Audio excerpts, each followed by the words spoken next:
Greetings, greetings, greetings, nerd herd. I am back. Shout out to my niecey Poo Luna. Yes, I'm back, baby. Uh, Hi, guys. I missed you guys so much. There has been so much going on in the world since I've been gone. But your girl is back and better than ever, except for a few things. I'll update you in a moment. You've probably seen it for yourself. But be sure to like, share, subscribe, click the notification bell, make sure it's on all when you come on in, and hit that like button. It doesn't cost you anything. It's free 99. Come and join us, guys. I've missed you guys so much. And guys, I have an announcement. We have merch. We see it's slow getting in here. So much has gone on in the world. It has just been a ride for the past I would say the past 2 weeks. I've been gone for about 2 weeks. And there has been so much. Shout out to Luna. Shout out to Bethany. Our girl Kayleg will be jumping in momentarily. Just got off the phone with her. But so much is going on in the world, guys. How are you guys holding up in spite of it all? Shout out to my neurodivergents who are just sitting back, watching, but not getting in the fray. Shout out to my people luxuriating from the couch, from the bed, from your office, from wherever you may find yourself on this lovely evening. And shout out to all of my people in the nosebleeds and the bushes. I love you all. I miss you all. It's been a minute. Let's get some things out of the. So a shout out to everybody: Luna, Bethany, Pamela, Margie, LA Chic, Angel. So happy to see you all, guys. I've had an eventful past 2 weeks myself. So, like I was talking, K-Leg, I was talking to K-Leg. God had me on every now and then God will have me on a peace be still. And so he had me on that. However, I was coming back to you guys sooner, but the people's princess is about to leave for college and I've been getting her together and situated and all that. Guys, be sure to go on her college wish list. She has a few more items left on the college wish list. If you would be so kind as to send the people's princess a gift to send her off on her journey, her educational endeavors, that would be so amazing. However, I took your girl, the people's princess, away for a few days. Get away because, she's about to leave and we needed some mommy and people's princess time. And guess what happened to me while I was gone? So when I pulled up to the house, we got in late. We got in late. And so it was this kind of circular driveway. And so I, backed into the end part of the driveway and unpacked everything, got in the house, got situated, got comfortable. And so you only gotta, I could see the perimeter of everything, but not everything in totality. Well, the next day I was like, well, let's go out and jump in the car. I took my dog with us. I was putting the Dopest dog in the car and he was pulling back like, no, I don't want to go in. And I was like, get in this car. And I picked him up and put in the car. And when I turned around and looked at the bushes beside me, because we had gotten in at night, I didn't see all these spiders and spider webs in the bush. I tried to pull away and I was like, ah, and I had my glasses up right here and I pulled the car door at the same time and slammed the car door into my face. You could probably still see a little bit of it. I had a massive speed knot on my head. This door hit me so hard that my inside voice said, oh, damn, you got a knot. Soon as it happened, I spoke to myself from the inside out. When I tell you it hurt so bad, I was so delirious. Kayleg, that's Kayleg texting me. She'll be on shortly, guys. It hurt so bad. I instantly started feeling I might have gotten a concussion. I have a traumatic brain injury and a seizure disorder. I don't play with my head.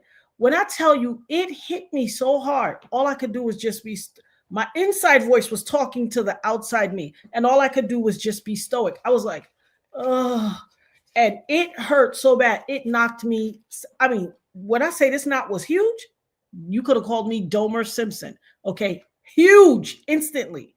I was just like, oh my God, I'm talking. My inside self is talking to me, leading me, telling me, okay, you need to go to find a Walgreens and find yourself an ice pack. So now I'm frantic. I'm like, oh my God, I need to find an ice pack. I'm feeling dizzy. I even contemplated like, should I go to the hospital? It was that bad. And as y'all know, I don't run to the hospital. Baby, when I tell you that hurt so bad, I had to talk. While my inside voice was talking to me, my outside voice was talking to God. Please help me, God. This, whew, please help me, Lord. Pain. I found myself sitting on the porch of the house with the Dopest dog. I promise you, at one point I sat there for 4 hours. I just needed to peace be still. Head was swole out to here, sitting there holding the ice pack. Found the ice pack. Yeah, I definitely gave my brain a rest. Like I couldn't even talk a lot. Honestly, I couldn't talk. I talked to Kay Lick for a while, but I couldn't really talk. It was that bad. But as God is merciful, when I went to find the ice pack, I was, y'all know I got private summers, honey. We having a heat wave out here. A heat wave. You hear what I said?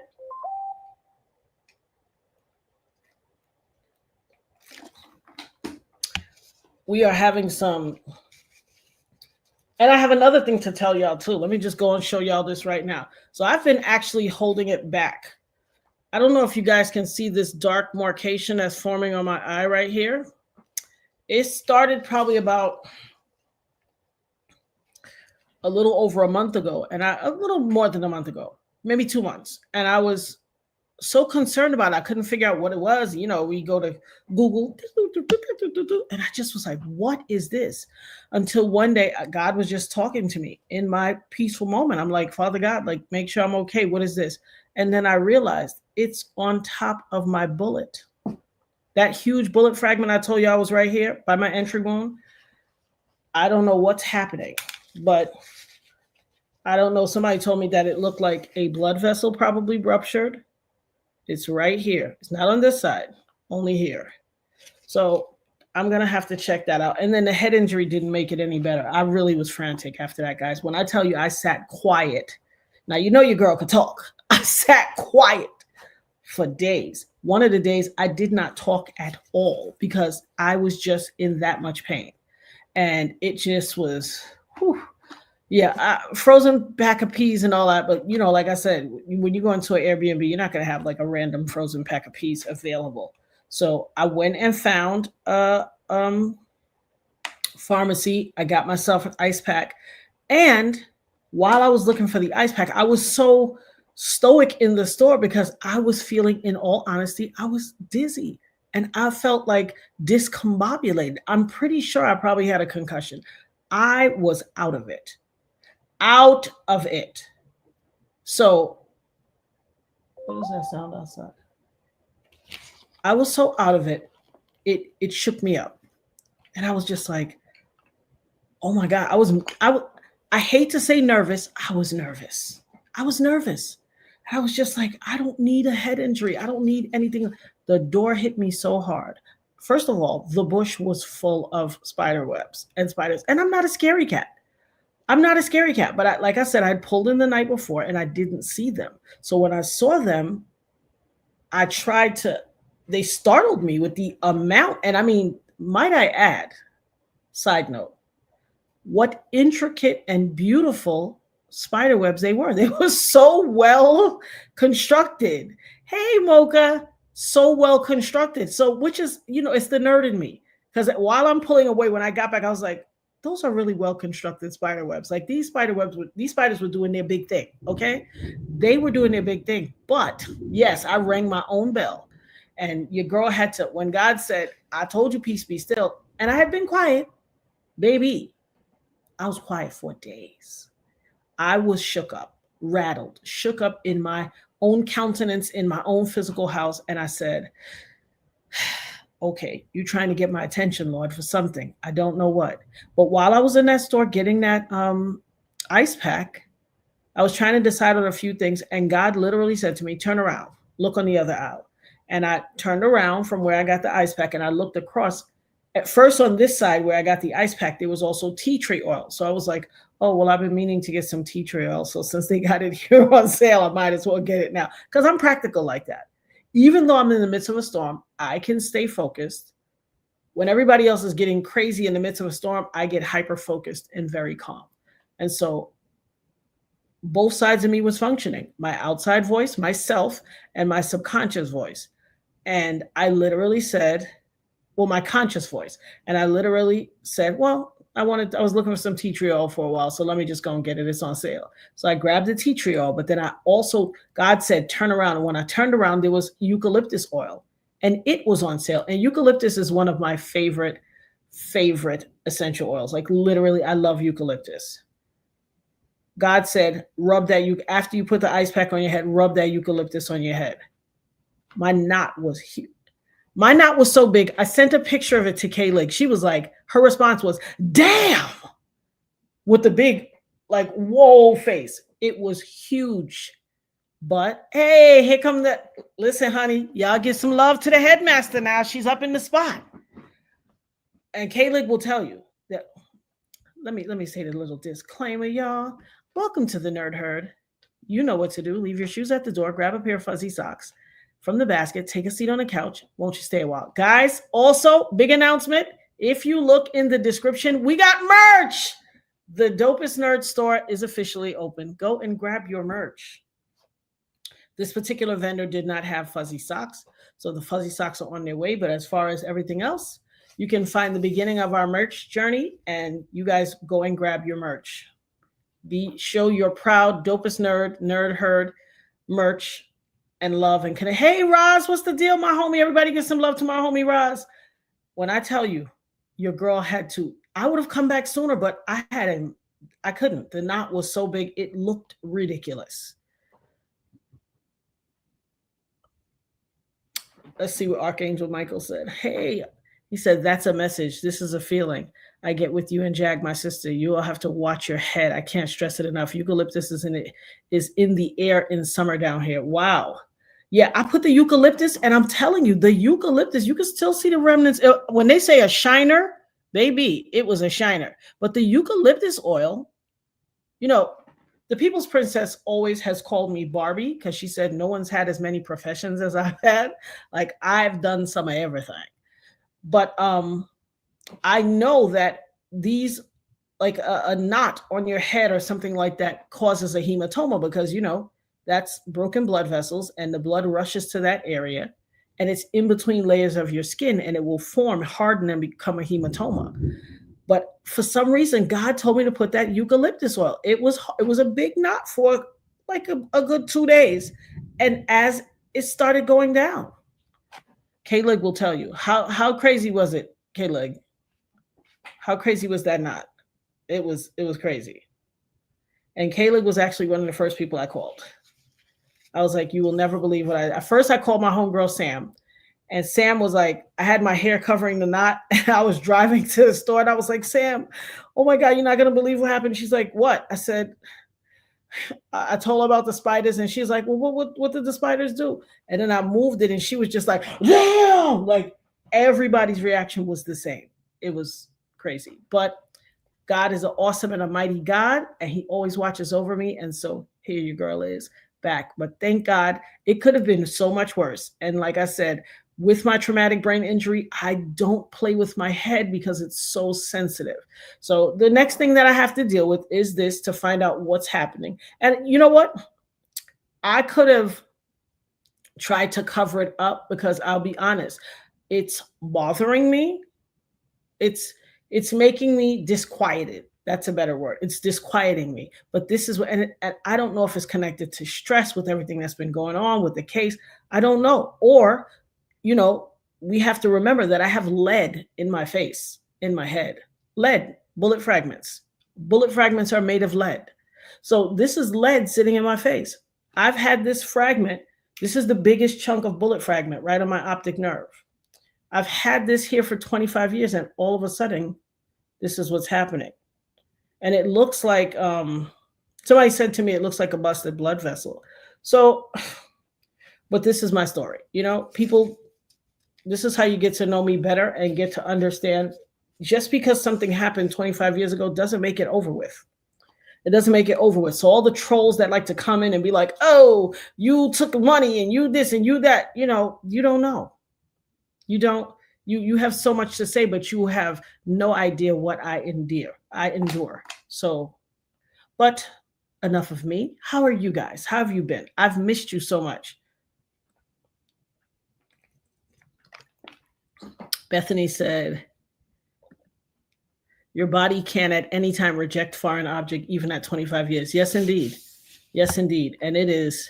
And I know you guys heard of that crazy story of the gentleman who walked into the medical facility to get his wife from the MRI machine and was sucked into the machine and annihilated. I can't ever have an MRI because it will pull, just like it pulled his chain to the thing, it will pull my bullets out of my body. And, you know, they went in one way. I was lucky enough to survive that. But for them to come out in reverse, I can't say that I'll be so lucky. So by the grace of God, I am here and I'm okay. And even in spite of what I've endured, and I'll be honest, like it still hurts, but and my head is still tender. However, I am here. So let's get on to the topic at hand. Like I said, there's been so many.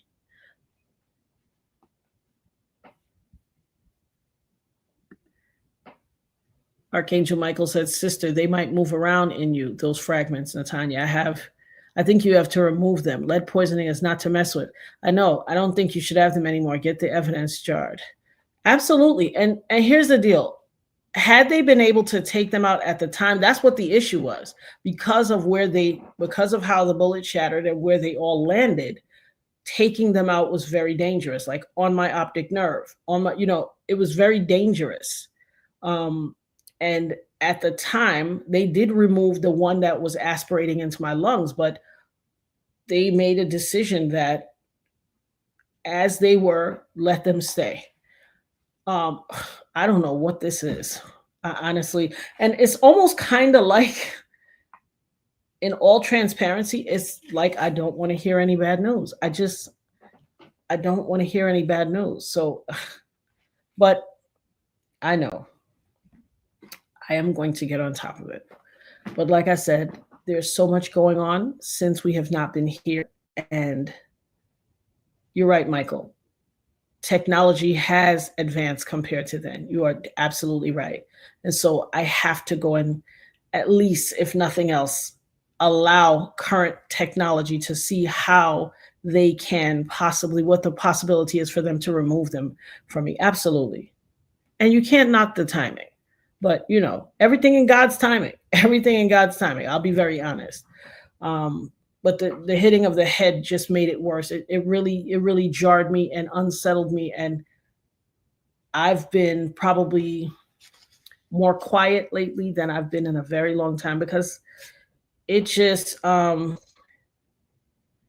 I don't have sinus issues.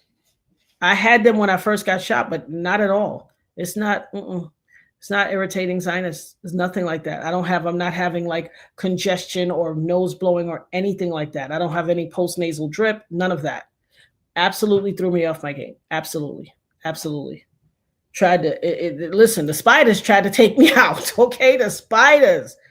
But, and here's the unique thing about me. Here's that unique thing about me. Even in spite of the fact that my locks look kind of pretty today.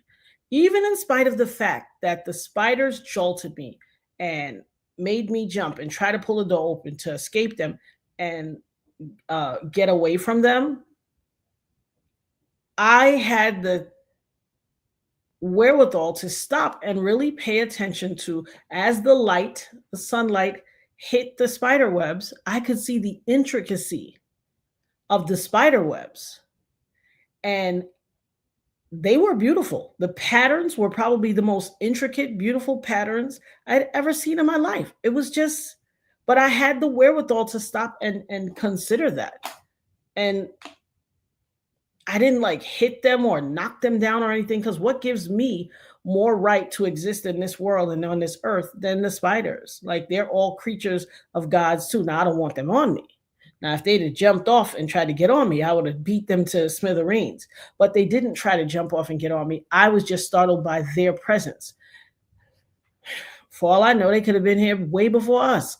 I just, at that moment, didn't swing at them or try to knock them down because I'm so conscious of God and his blessing. I'm like, what gives me more right to exist here than them? We should all peacefully coexist in this world and share this space together. So I didn't try to knock them down or anything. And I mean, could I blame them? I couldn't really blame the spiders. The spider web was the cause of me trying to jump in the car and get away quick. But I can't say the spiders made me hit my head. I mean, you know, what could I say?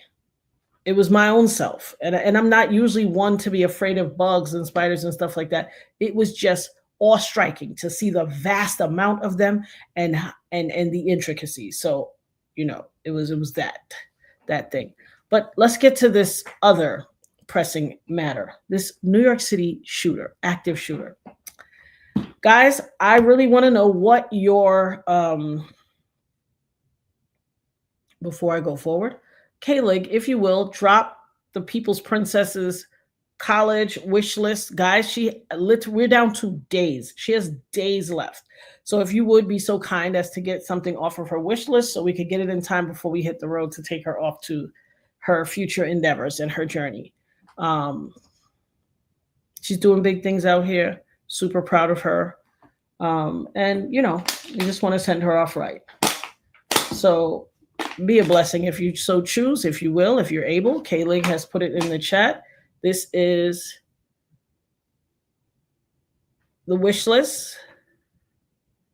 And by all means, indulge. Thank you so much, guys. Okay. What did Michael say? Most is keyhole surgery now, and I hear you. I hate doctors too, and I would love to show you the orb spider we got web as thick as stretch catching birds, size of your hair. Wow. Yeah, those I was astounded by the look and the sheer brilliance of the web. I know that makes me that's just super nerd out. While I got a bust head, I'm still like, oh, but those are beautiful webs, like craziness. Anyway, I digress. The New York City active shooter. Let me just start by saying, and what a good segue. What a perfect, sometimes we'll be talking about conversations and somebody will interject something and I'll say, that's a non sequitur. It literally has nothing to do with the topic. But this has everything to do with the topic because the New York City active shooter, the genesis of his angst was that it is his sincere belief that he suffered from also a traumatic brain injury of CTE, which comes from constant impact, concussive actions, and things of that nature while playing football. And in his letter, he wrote that the NFL knew about CTE and did very little to protect athletes from it. And he wrote this in his letter.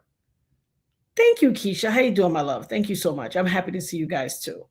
And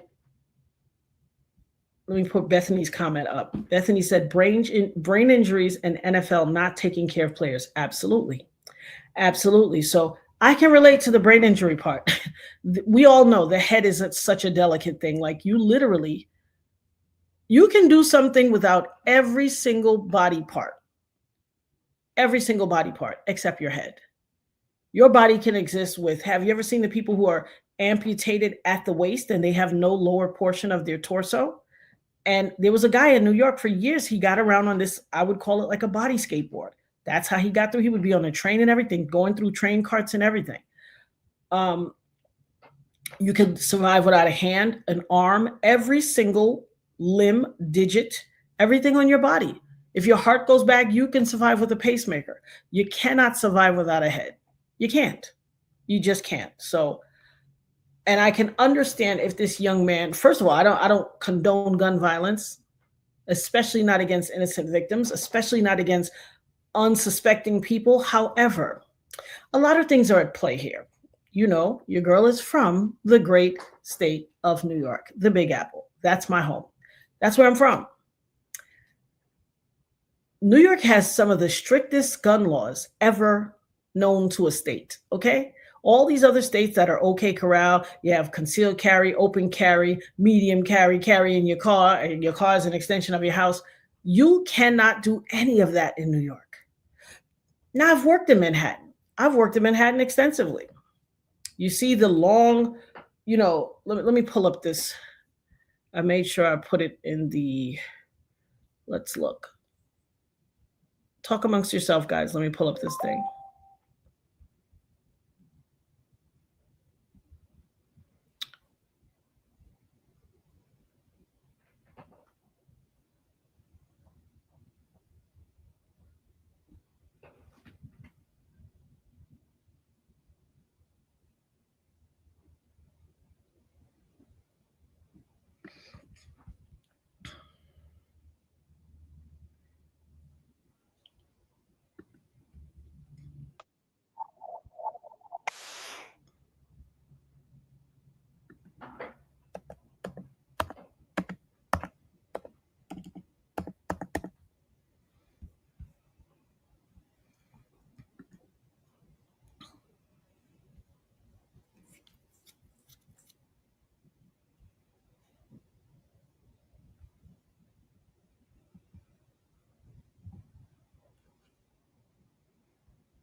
All right, let me show you guys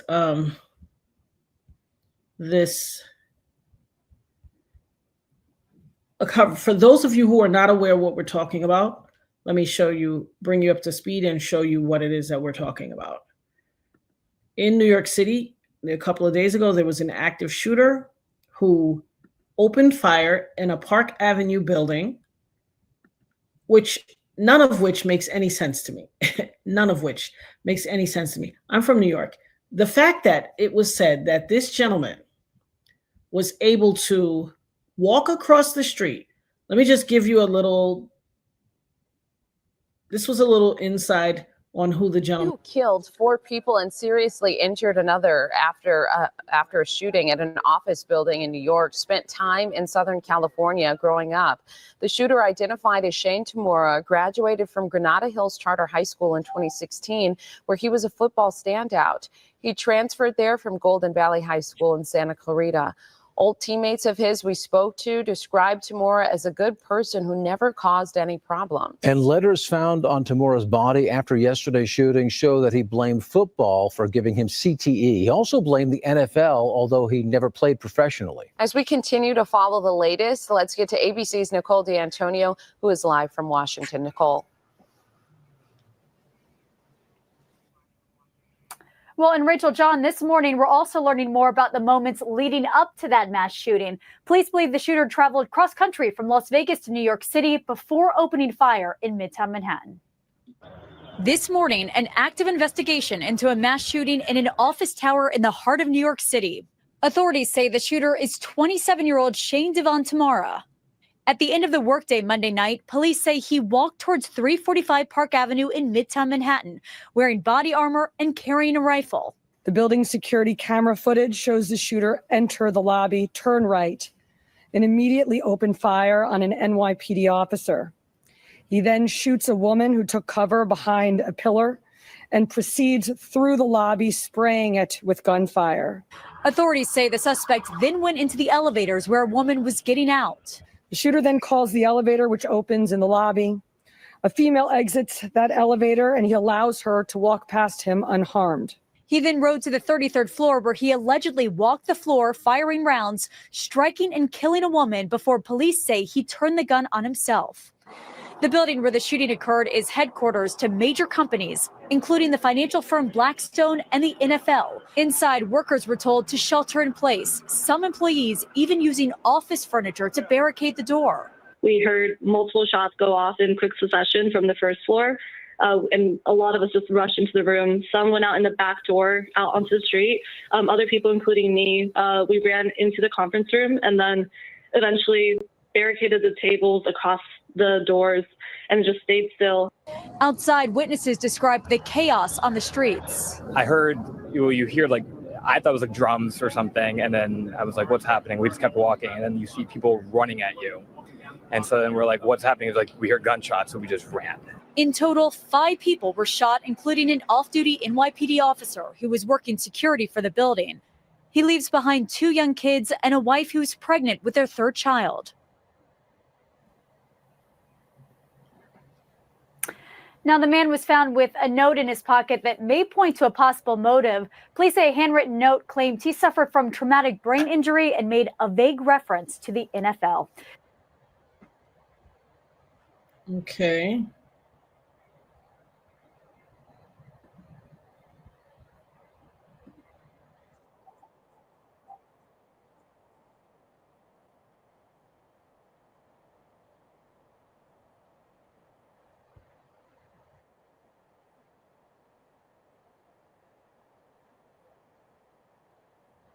Now, the irony is New Yorkers can be known for being apathetic. Like, not so much apathetic. I think apathetic is not the right word. New Yorkers can be known for being focus oriented. And so they are, hey, I'm on the way to go. I got to go do this. I got to go do that. And that's what they're focused on. However, New Yorkers are not, even in their focus orientation, they are very keen and they can see everything that's going on. And New Yorkers are not passive aggressive in that they'll see something and be like, oh, that's not my business or not my problem. Oh, no. New Yorkers will be like, where do you think you're going? So for him to pull up to 345 Park Avenue, which is, I don't know how many people have put a 1 in the chat if you've ever walked the streets of Manhattan, if you've ever visited New York and had the pleasure of walking the streets of Manhattan. I want to see something, because there's no way he walked across the street. And someone said they saw him. They said the police officer who was working private security saw him walking up to the building. These New York City skyscrapers, one button, click, clink, those doors lock. So you saw him walking towards the building. You see the front of that building, how massively large the front of that building is. It makes no sense that he got from the curb, parked his car on Park Avenue, no less, didn't even park at the curb, off the curb. There's 50 million cops on the streets in New York, plain clothes, dressed in uniform, detectives, all sorts of stuff. There is no way he got there and did all of this. Anybody who believes that this is an authentic, just plain by the book active shooter that drove across country and came to New York, selected building 345 Park Avenue out of all of the skyscrapers, walked in there and haphazardly, I mean, if he was so keen in driving across town and he looked up the location of, the NFL to see where their headquarters were, why did he get the floor wrong? Oh, wow. I didn't see this, Bethany. Bethany said, my oldest is 21. He got brain damage from lead poisoning when he was 1. I told him he couldn't play football because he didn't need any more brain damage. First and foremost, thank God that your baby survived that lead poisoning at 1, because that is such a detrimental thing, especially for a developing brain. So by the grace of God, he was blessed to survive. Thank God for that. And you are 100% right. He doesn't need any more brain damage. And thanks for being such a great mom and being on top of that. Oh, yes. There's been so much going on with the devil's minions. I find it best to study more, pray more in the word of God in these perilous times. Yes, indeed, Keisha. Yes, indeed. And Archangel Michael said the Simpsons NFL spy satellite, Rupert Murdoch, and even super rich can't get a team. NFL is always corrupted politician and media has pulled. Oh, absolutely. But that's what I'm saying. For him to make it all the way from Vegas, this man has a firearm permit, a legal firearm permit. The gun was a legal gun. He was driving a BMW, so he wasn't struggling out here in these streets. You heard what I said, not struggling in these streets. Oh, that's regular struggle. He wasn't struggling in these streets. Traumatic brain injury and all. My boy had a BMW, nice one. Drove all the way to New York, didn't even park at the curb, baby. Now, that's the number 1 offense in New York City. You come and you park in New York, not at the curb, but off the curb, where another car could have fit in between your car and the curb, and he double parked when there was no other car parked there. Nah, son, I don't buy it. I don't buy it at all. I see a whole lot of 1s. All of y'all New Yorkers, joy to the world, Dana, everybody. I know y'all know you ain't going to double park on Park Avenue, and you double park when there's not even a car parked. And then walked into this expansive front entryway to this building, holding a long rifle, walking towards the building when a police officer who was working double duty as a private security was working in that lobby, saw the man walking towards him with that long range missile gun and didn't lock the doors? Nah, man, nothing no go so star. Nothing don't go so at all. Sound real crazy to me. It not sound right at all. Something about that is bizarre. New Yorkers are nosy. New Yorkers ain't letting nothing by. He walked all the way. Somebody said he came from across the street. What? Mm-mm. Mm-mm. And if you did all your due diligence and drove all the way from Vegas, all the way, we got merch, y'all. We got merch. Get in that store and get your merch. I don't mean to keep cutting, but we got merch. Y'all have been asking for merch for a very long time. We got merch. Your girl been busy while God told me to sit down, peace be still. He told me to get some things done. Do you see the size and the sheer scope of that gun? To walk across the street with this massive gun in your hand, just out in the open, in the middle of rush hour New York City, it don't make no sense. I don't believe it. Now, what I do know is that they have some things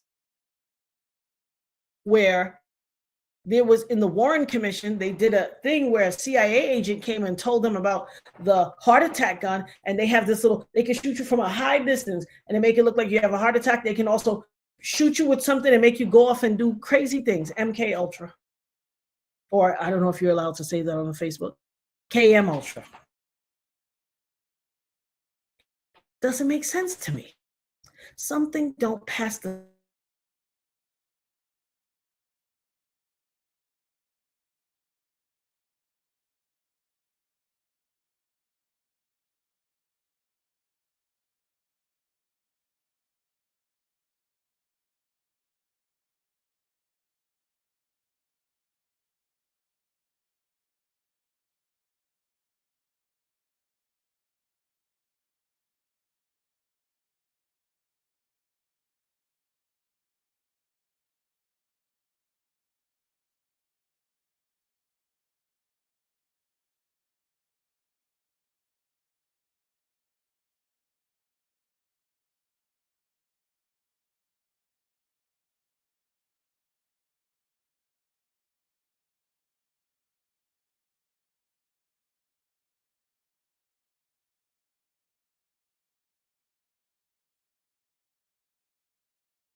I guess the hackation missed me too. What do we call that? A welcome back thing? Jeez Louise. My gosh. Hackation ain't give, it wouldn't even let me type the hackation. Jeez Louise. My goodness. You see how the hackation went? The hackation said, we missed you, boo. We want to welcome you back too. I'm going to take that as a sign of love. Bethany, you caught that? Did you catch that? The timing. It's the timing, boo. It's the timing. You're 100% right. There you go. Yes, Myrna. As soon as I said it. Oh my gosh. Ooh, child. The hackation has missed me too. It's like, girl, where you been? You can't be staying away from us all this time. Be sure to like, share, and subscribe, guys. Make sure you like, hit the like button when you walk in. And by all means, you know what the deal is. We got merch. Participate in that. And if you should be so inclined as to support your show, by all means, you know the methods to do it. You see the crawler right underneath the ticker, $, the dopest nerd, $, K-Lig. Mama got to pay college tuition. You know what it is. And the People's Princess has her wish list. So if you should be so kind as to support your long lost dopest nerd, who has been away for quite some time. Ooh, child, listen, thank you, honey. Look, the headmaster let you know, technical difficulties, please bear with the hackation. That's right. They missed me too, baby. They said, girl, you can't stay away from us like that. So we know that word is persona non grata. I won't let that slip again. However, even though I hear it all over YouTube, but I know there are certain things I'm not allowed to say.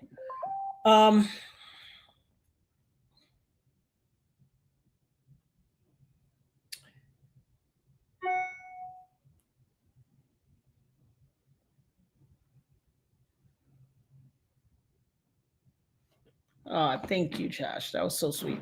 Yeah. So I don't believe if you're watching, Josh, I'm going to answer you. I'm on live. I'm going to answer you shortly. But if you believe that this is just a plain story, a real authentic story, I have a bridge I want to sell you. It connects you from Brooklyn to Manhattan. 1, 2, 3. You'll be there in no time. Here's a few reasons why. Someone who does their due diligence to drive across the country to come exact this level of, you're going to pay attention to me, you're going to know my name on a company, doesn't get the floor that they're on wrong. Okay, so that's number one. He went to the wrong floor. Apparently, according to the different news broadcasts, the NFL was on the 5th floor, but he somehow went to the 33rd floor. Now, when you hit a number 33, guys, you know what's at play. In fact, I also pulled up something for that. I'll show you what that is. But I find it to be too many little things that are standing out to me, that the Blackstone Corporation was in this building, the NFL was in this building. He selectively, which people selectively, when they do these kind of things, that unforeseen things, they do selectively choose and randomly choose their people. So he let some woman come out, but then he also annihilated some women. You understand? And I think one of the women he annihilated was from the Blackstone group. So it's just too much strategic. It's too check the box. It's too add water and stir. You know, let's say you want to make a new drink called PSY-O aid, and you open the PSY-O aid. It's too instant. Open PSY-O aid, pour in the jug, add water and stir. And not no sugar, honey, because PSY-O aid comes I hate to say sweetened, but pre-sweetened with honey. So we ain't using no sugar. You know, that's that other thing it causes. But one hackation shutdown is enough for me on today. So I'm not going to say the other word because they on me. They on my case. However, and now y'all see with your own eyes, they be on my case. They be on me. They're watching me. Because there is no way I've been on for all that time. As soon as I said some letters, bloop, cut off. They on me. So when I say things, you guys know, it's not hyperbole. I'm not saying it to sound, ooh. No, it's real. The hackation is real around here. Everything around here is real. You guys have seen, I don't know what this ray, can y'all see this ray of light? Is it raying straight to my heart? What's going on here? Y'all see this ray of light? It's like, I'm in the same place I sit all the time. What is it? I don't understand what this extra ray of light is, but I'm going to call it God. Thank you, God. Thank you for being with me. And there's a directory in the lobby, although the directory in those big skyscrapers can be very, very invasive. So I don't think he's stopping to check the directory. However, you don't just drive across the country and get the floor wrong. And then the fact that he went up to the 33rd floor and unalived himself, how peculiar, of all the floors in the building. 33, given what the significance of the number 33 is. Okay, the 33 is the year that our Lord Yeshua went on to glory and gained his wings and gave us our salvation. 33 is also the highest level of a certain organization of people who don't necessarily want you to talk about them because they don't have any windows in their buildings. And most of what they do is a secret, and they don't want to be discussed in the mainstream. And they're a very secretive organization. The highest level you can attain, according to what I know, because they secret, but the highest level you can turn is a 33 degree or 33rd degree secret organization. And, lots of other things. There's too many. This is PSY-O 101. It's so generic. It's like they don't even go the extra mile. Ooh, now, come on now, Bethany. She said, I wonder if that lady from Blackstone was causing problems or they wanted her money and leverage. Hello. I had some of the very same thoughts. It's so lovely when people of like minds can get together and be on one accord and have similar mentalities because it didn't pass the smell test with me at all. Oh, there's a light shining on my nose too? Michelle said there's a light shining on my nose too. Oh, I wonder what that is.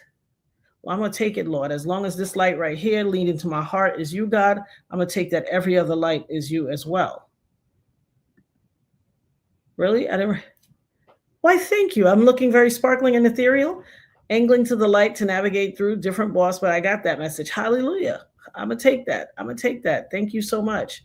I appreciate it. It's just, put a 2 in the chat if you think, oh, yes, honey, joy to the world. Now, come on through, girl. Yes, I saw him stuttering through every interview. I was like, what is this? Here's what it resonated to me. His stuttering and his discomfort and deer in headlights gaze at the camera was saying he's uncomfortable and he feels like something's coming for him. I'm not saying something's coming for him. I am simply saying his appearance belayed that is exactly what I thought. I said, because he is a very cocky. He's a very cocky individual. He's a very assertive and I said what I said type of dude. So wow, y'all see this light radiating off my fingertips? What is going on? I'm in the same spot that I sit every day. What is that? Do y'all see that? Put a 3 in the chat if y'all can see that. Is it me? Am I in my, y'all don't see like a glow radiating off my fingertips? What is happening? What the heck is happening? I don't, can y'all see these 4 lines radiating off of my fingernails? What the, I don't know. I don't know, y'all. I hope the hitting my head didn't do some other thing. Because what is this? This is where I sit every single time. Look at this. Let me pinch myself, make sure I'm all here. So what the heck? I don't understand. Child, let me drink my water.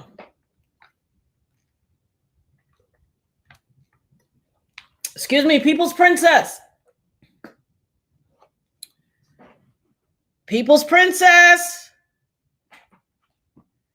Child, she in her room. She ain't trying to pay me no attention.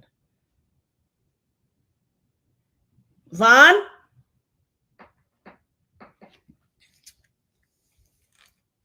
Nirvana, could you please stop giving me the fake I don't hear? You know you hear me. Put a 4 in the chat if your teenagers at home or your kids or your family members play that game on YouTube. They act like they don't hear you when you're calling them. Am I the only one that goes through that, or does everybody else?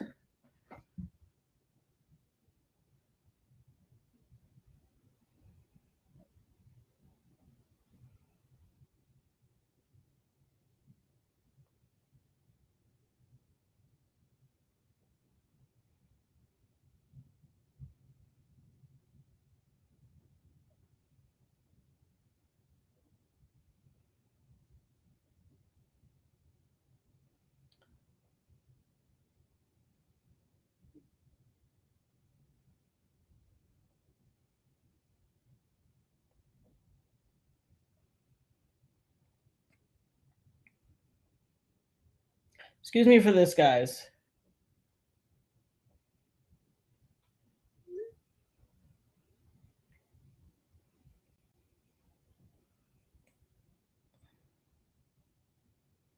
I apologize for this, guys.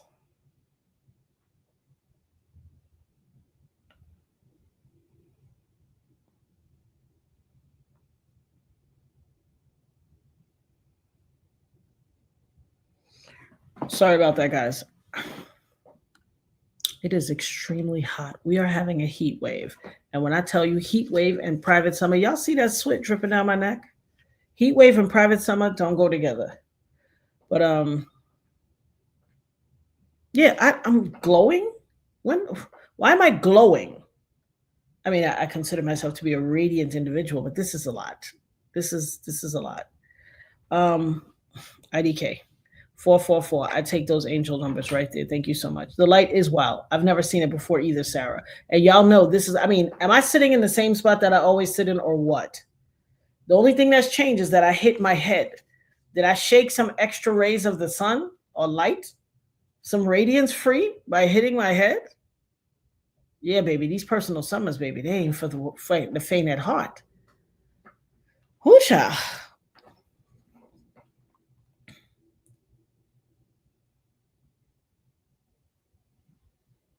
I have to call the people's princess because she gonna act like she don't hear me. She know I'm down here suffering. Would you be so kind as to turn the air up and also come down here and get me this water out of the freezer, please? I appreciate you so much. Thank you. I love you.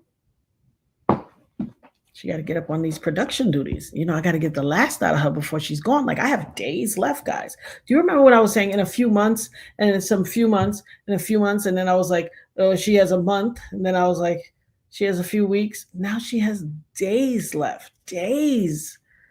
My baby will be, hey, Luna. My baby will be gone. Michael said, okay, I got you, ladies, personal summit. Yeah, listen, menopause. You know, I saw something on Facebook and it said, how come all a woman's problem is attached to men? Menopause, menstruation, you know, dysmenorrhea, all kinds of, everything is connected to men. Crazy.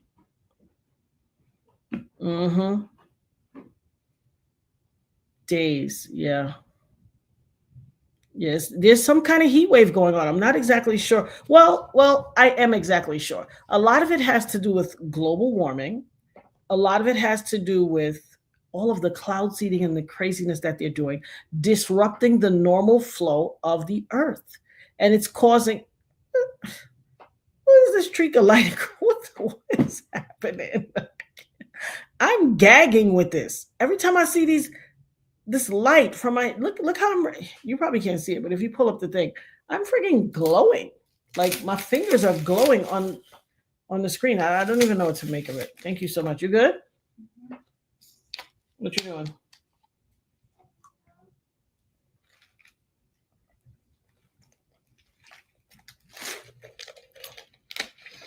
Thank you. I digress. Anyone who thinks for 1 second that a guy who, by all accounts, his coaches, his former classmates, everyone that knows him from back home that is being interviewed, not one person has said, who that guy, I'm not shocked. Not one person. Everyone has said, what? What? This guy? You would never think he would do anything like this, which all the more makes it feels like psyop. You know, we have to modulate words here on Facebook. I mean, excuse me, YouTube. It's like psyop aid 101 because it's so out of, listen, if they ever come and tell y'all I did something crazy, you know it's a lie. You know they done something because I be giving y'all all this good information and it's an absolute lie. Because when something doesn't fit someone's, we've seen these things. We've seen these things all too often. We saw it with the you know, the guy who, and notice how these stories come in and then they disappear. And that's what also tells you that it's motivated by something. Because what about the guy who drove the Cybertruck all the way from Vegas again, or drove it to Vegas? You know, why are all these things emanating and Vegas is connected to every one of these stories? What's going on? It's just all too convenient. It's just bizarre. It doesn't pass the smell test to me. I'm very sorry. I don't believe it at all. Yes, you get what I'm saying, Sarah. Because, you know, I said 2 letters about government tactic that was used on its civilians years ago. I said the words and it cut me off. I had to sign back in. So we know that the hackation is upon us and that they're watching.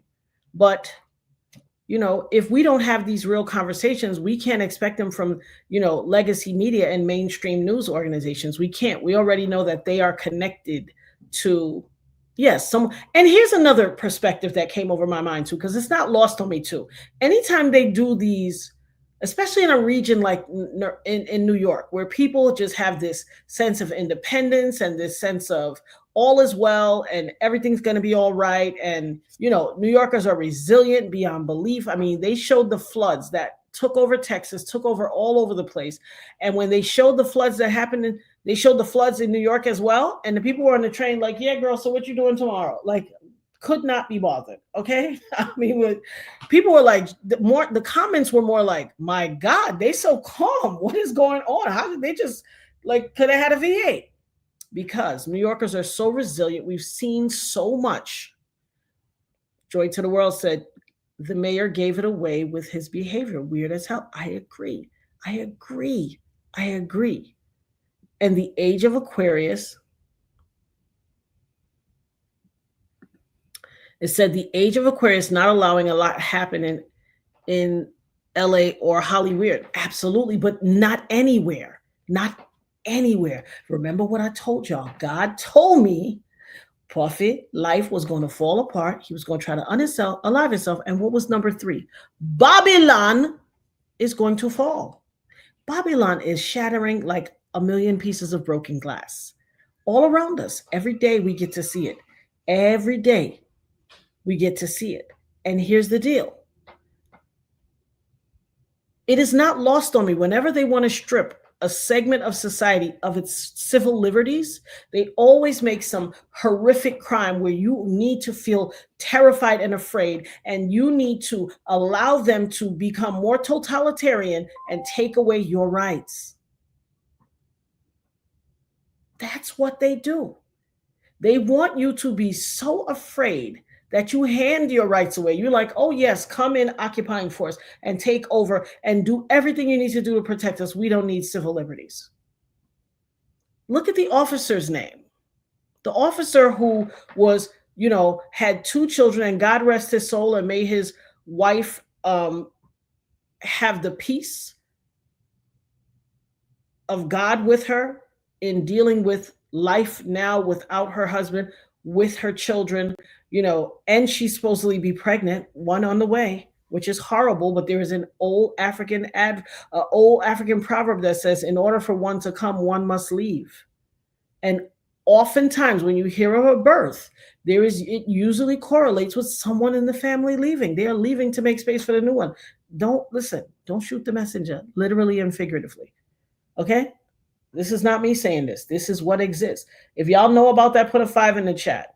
If you heard that proverb before, when one coming, one leaves, or one will leave to make space for one to come. If you've heard that before, put a 5 in the chat. I've known about that since I was a child. I've always heard that.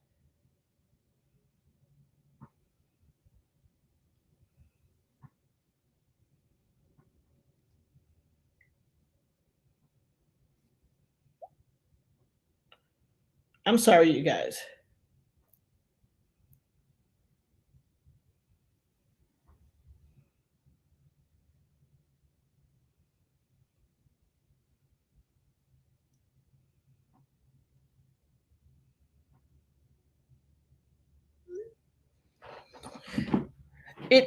So you guys are familiar with that.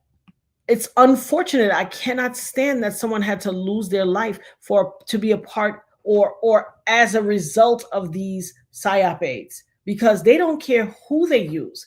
Everybody is collateral damage to them when they want to put on one of these activities. Everybody. Nobody is above being used.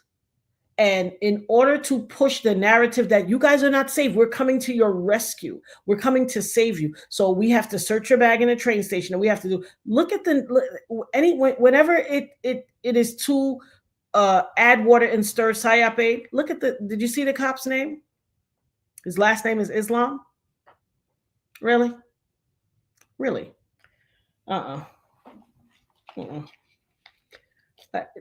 I'm sorry. We've seen it all before. It is so, we've seen it. It's so hyperbolous at this point. We have seen it all before. You can't make this stuff up. It writes itself. It's so, who are the people that orchestrate these things? Because they're so elementary. It's a turnoff how elementary they are. It lacks the creativity. Perhaps what they need to do is some of those Hollywood writers that ain't doing it right now, they need to get them to write some of these psyop aids. Because, baby, the plot of the ones that these federal agents be preparing, garbage, hot garbage, okay? Complete hot garbage. No creativity. It's giving bureaucratic, oh, I know what we can say. Garbage. So unbelievable. My God.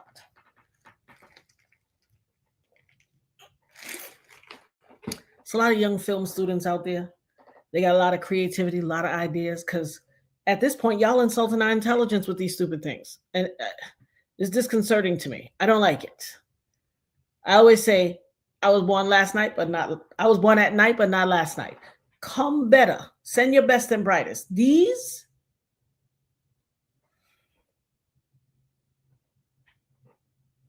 his last name was Islam, the cop.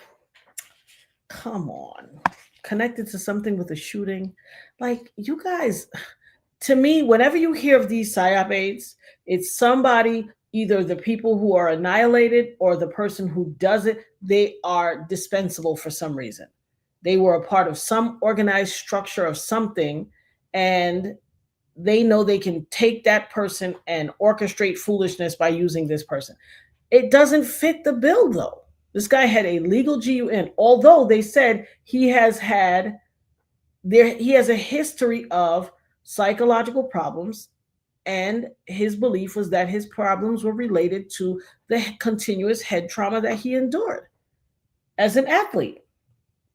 For those of you who don't know what CTE is chronic traumatic encephalopathy, and it is a neurodegenerative disease linked to repeated trauma to the head. The encephalopathy symptoms can include behavioral problems, mood problems, problems with thinking. The disease often gets worse over time, and it can result in dementia. And so they call it, some of the other names for it is traumatic encephalopathy syndrome, dementia, pugilistica, punch drunk syndrome.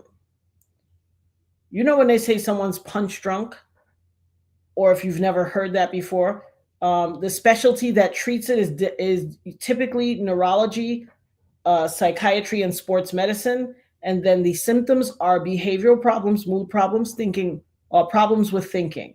Complications are brain damage, dementia, aggression, depression, suicide. Usual onset, years after initial injuries. Causes, repeated head injuries. Risk factors, contact sports, military service, repeated banging of the head. You mean like what they did to the young man, William McNeil, who they stopped for not having headlights on during the daytime when there was no rain or fog or inclement weather? But I digress. Incidentally, I'm going to do a live on that one too tomorrow. Incidentally, William McNeil, while he was being subdued and accosted and violently abused by these police officers, they all pulled up to the scene with no headlights. You can't make this shit up. They all pulled up to the scene on film with no headlights. Where were their headlights? Since they were so concerned about daytime running headlights. Like, the BS has got to stop. This is what makes me angry. I'm insulted by the lack of creativity associated with the foolishness and the bullshiggity. I'm so tired of it. You're going to stop me for no headlights, and then every one of y'all pull up to the scene with no headlights, including the one who stopped him? What they hated was how level-headed this young man was, the fact that he had the wherewithal to ask for a supervisor, the fact that he understood. If someone says they're stopping you because you didn't have headlights on in the broad daylight and they're holding a gun at you too, you videotape and you remain as calm as possible. It's a shame that we have to give our kids that talk. It is a shame that this man understood the talk so well, but they made a mistake. First of all, somebody has given Benjamin Crump some speech pathology. Baby, I'm talking grade A, prime speech pathology, okay? And baby, he said this is a 2025 Rosa Parks moment. Baby, they was dropping bars in that press conference, okay? And that foolish sheriff, the foolish sheriff who came out and was like, oh, when the reporter asked, why did he have to get sucker punched? It wasn't a sucker punch. Don't be trying to reframe what the people saw. Ninja, are you dumb? Are you stupid or are you dumb? Because we all saw that sucker punch. What do you mean don't try to reframe and tell the people what they saw? Nobody got to tell us. We saw it with our own eyes. No, the one car that had headlights on turned the headlights on once he arrived and stopped. When he pulled up, he had no headlights on. Multiple cars. How you going to stop me for headlights when y'all ain't using headlights?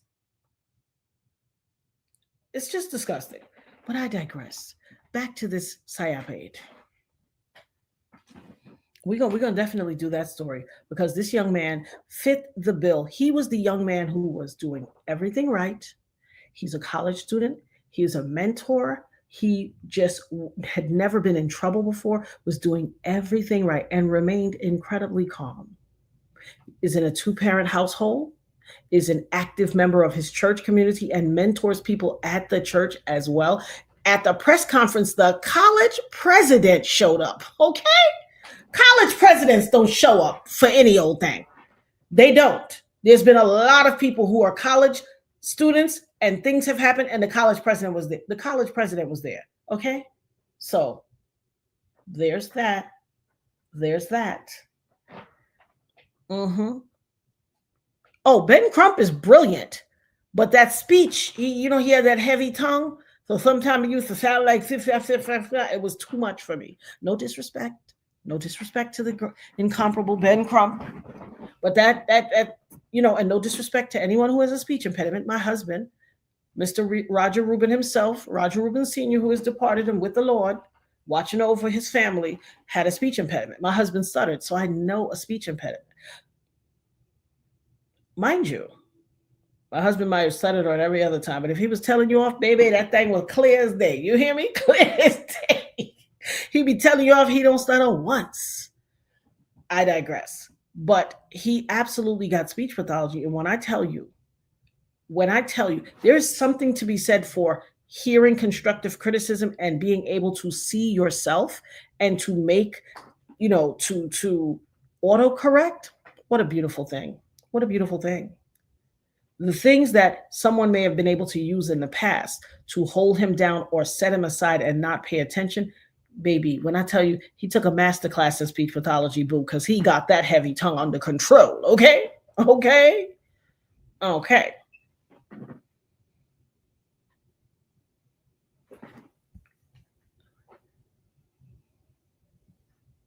Keisha said, they hate to see that man around. B. Crump is not a joke. Very intelligent. Indeed he is. Indeed he is. Ask for writes Al Studio. Ask for a supervisor. They lose it. Let them know you know your rights. They lose it. And for some, look in the eye. They lose it. Absolutely. Sound like a pimp. Sound like a pimp. You look a pimp in the eye, he go crazy too. That's just real. Straight PTSD or go to the store. Yep, it's terrible.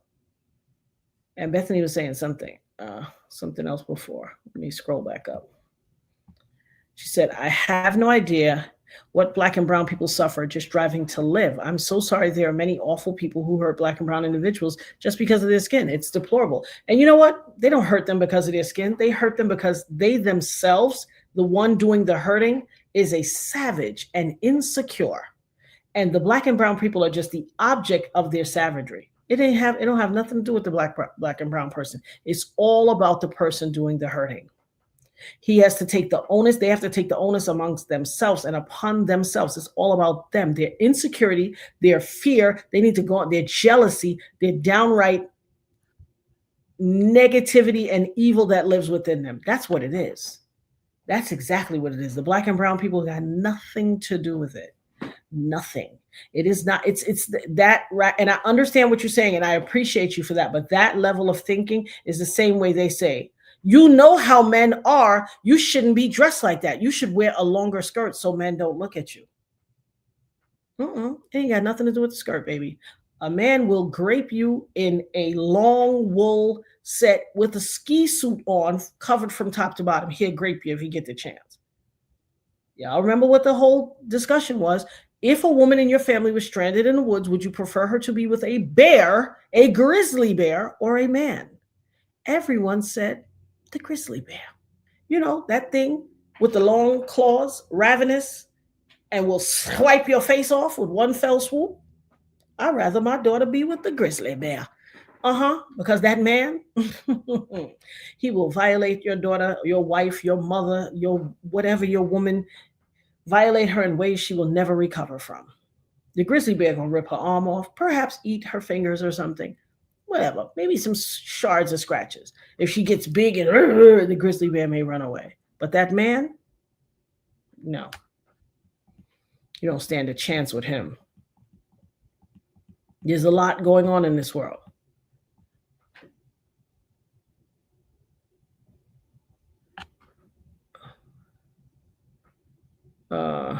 Let's see. Keisha said, speaking of this, did you receive that clip I sent you to your email? No, I didn't receive it. I need to check it. I kind of been on, like I said, I've been on real quiet. God had me just sitting down.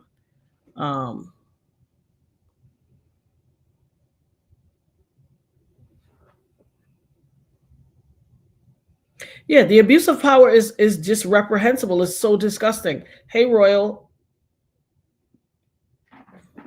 It's and here's what it is. We live in a society where people, rather than to say, I feel insecure in your presence, let's have a conversation.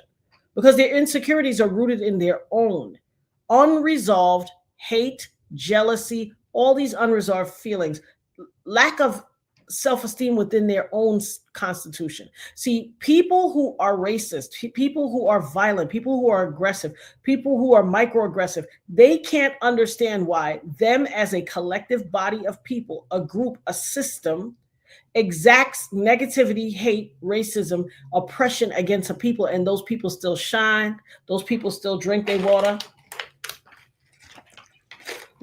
and mind their business. Those people still create all of everything that's relevant in culture. Those people still laugh. Those people can take anything, reframe it, and make it a joke. Those people still have joy in their mind, body, soul, spirit, and flesh.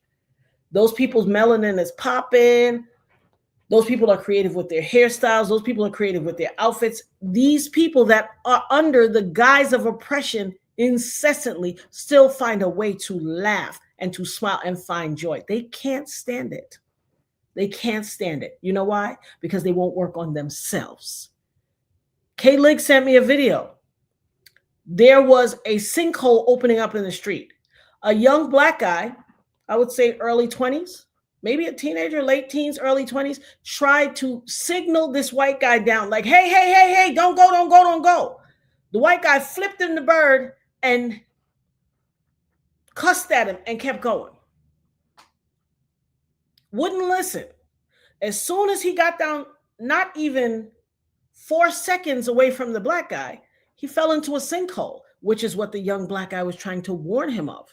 Not only did he fall into a sinkhole, the earth opened up even more, and his truck started to lift off its hind wheels and deep dive into the sinkhole even more. He was like, I was trying to help you. This ninja didn't even have the mental acuity to autocorrect himself. He said, I was trying to warn you. I was trying to tell you not to go down there. He said, when a person of your color, people like you, flagging me down and say, oh, I ain't even want to hear the rest of what he had to say. A person, you people, did you just you people, somebody who was trying to save your cotton picking life? Really? This is what it is. God is teaching the world something. It ain't about us, the object of the angst and the anger and the evil. It's about the sender of the evil, baby. God is holding up a mirror to all the racists, to all the fascists, to all of the people who hate to see somebody else shine and be their best self and drink their water and mind their business and be popping and still have love and still have life and still have all. They cannot stand. They're like, yo, could you imagine if we are all these magnificent things, if we have changed the face of this earth in all these ways, if we have created so much in the history of the... Listen, honey, racists, even regular, everyday, good white people do not know the vast amount of things that Black people have created. One day I'm going to do a show for y'all.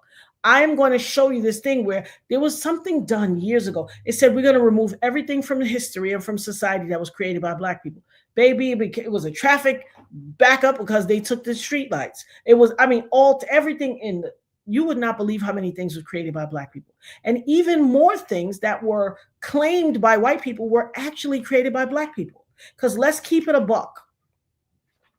Here is the really real, if like no one has ever told it to you. White people have never created anything to make work or life easier for Black people.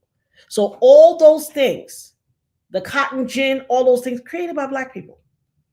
If you got Black human beings picking your cotton, using labor that you don't have to pay for, and then whipping them and defiling them and graping them and buck breaking, which is graping the men on the plantations and doing all these things to these people that you've enslaved because you are so insecure about your own ability to do anything.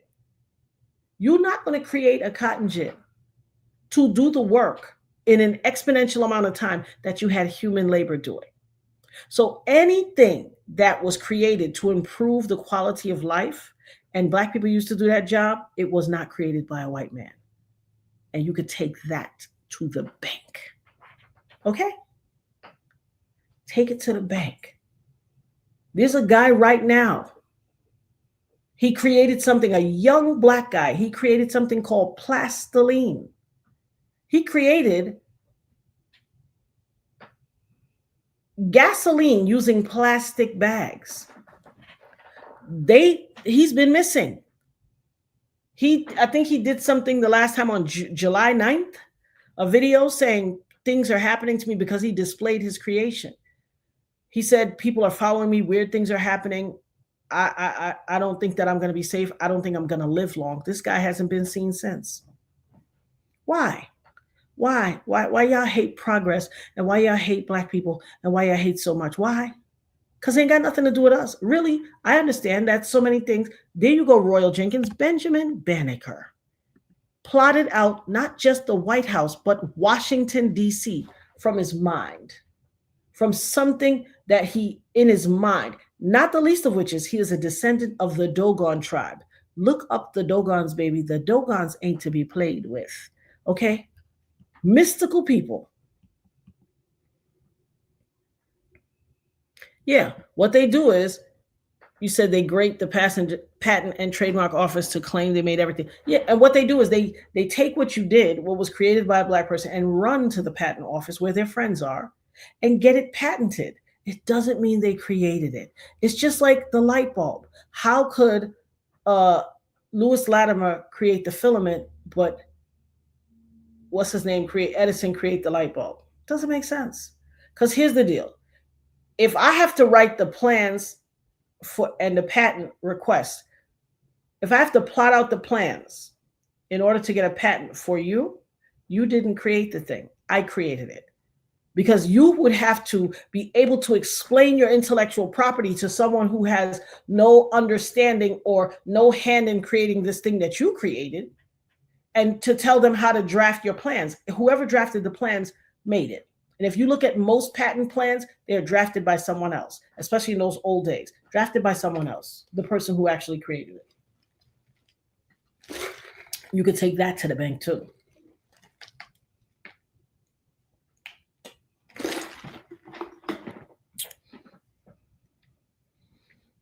His life, not just as his life is in danger, Keisha, he has not been seen since July 9th.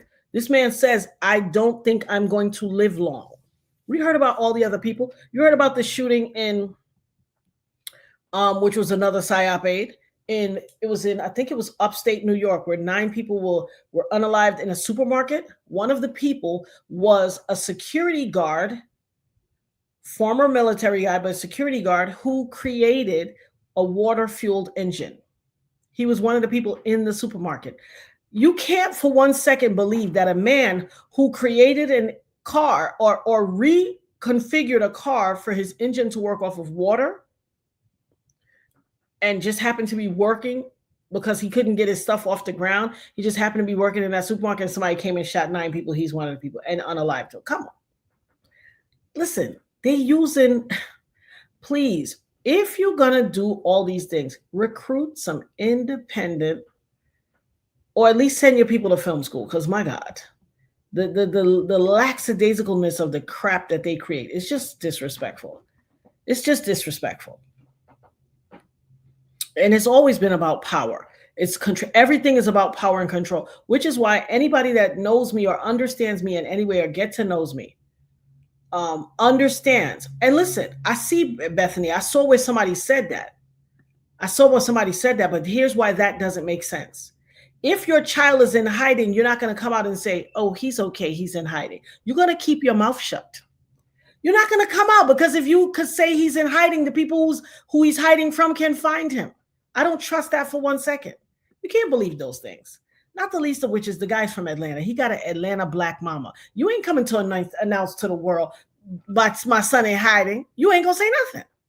Not no real mama. If my son is hiding, I ain't going to come tell you. I ain't seen him. If you know anything about the hood, go ask a black mama who them folks looking for her son. Excuse me, have you seen your son? She's like, I ain't seen him. He owed me $10. When you see him, tell him I want my money. No mother whose son has the threat of death and the force of an entire industry of oil people over his head, she's not going to be like, oh, I just want y'all to know he's in hiding. Don't believe that. Don't believe that for 1 second. If you believe that, I got a bridge I can sell you, connect you from Brooklyn to Manhattan. Don't believe those things. Listen, y'all. Come on, guys. Come on now. We the nerd herd. I know you don't think no black mama's like, hey, guys, he fine. He in hiding. Excuse me. That is the antithesis of hiding. You're not in hiding if my mama's announcing it. And if you know anything about a black mama, she's not going to announce to the world, my son is in hiding, but he okay.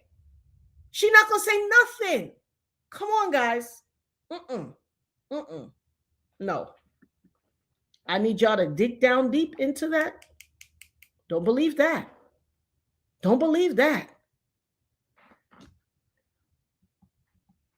Absolutely, Mocha B. The man who created the filament created the light. Absolutely. But you see who got the patent, who's patented Edison. Edison ain't creating no damn light bulb. I'm sure he didn't even create the bulb.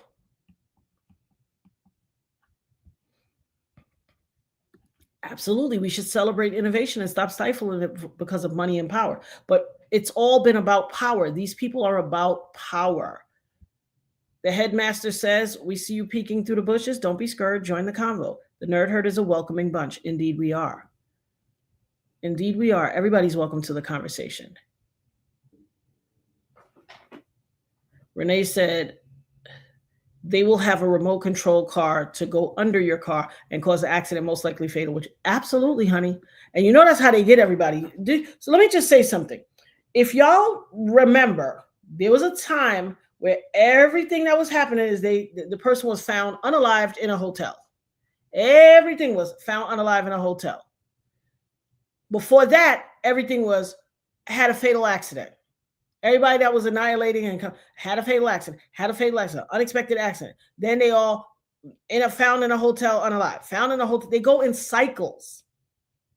Now it's everybody drowned. Some guy, I didn't watch this show. My daughter sent it to me. Everybody was watching the show. Sometime when you be there the first time around, I don't know.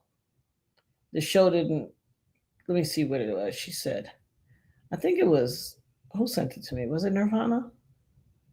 I think it was Nirvana. Yes.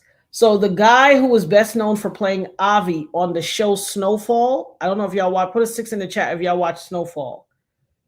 I think the guy's name was Damson Idris or something, who was the star, but not Damson Idris or Idris Damson. The guy Avi, his name is Alon Abutul, known for playing Avi on Snowfall, has passed away at the age of 60 in a tragic drowning accident. This was a few hours ago, 3 hours ago, or 4 hours ago. This guy. I don't know if y'all can see him, especially with me glowing and all that stuff.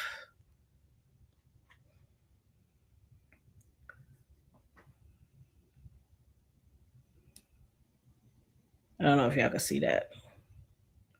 How come everybody, I mean, when I tell you the lack of imagination and creativity is disgusting. The lack of imagination.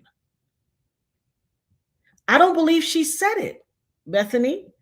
I don't believe she said it. I believe that was put out there. You can't trust none of these public declarations. You got to be careful with them. Got to be careful. Listen, black mamas in the South, somebody looking for her baby, trying to hurt her baby, she's going to be like, oh, have no fear, guys. He hiding over here. Because first of all, black mama going to say, I don't want none of that at my door. So she's not going to announce to people. If she did that, trust me, that announcement is a psyop aid. I don't trust it. I don't trust it. Me not trust it at all. Thank you, Natrabel. I appreciate you, my love.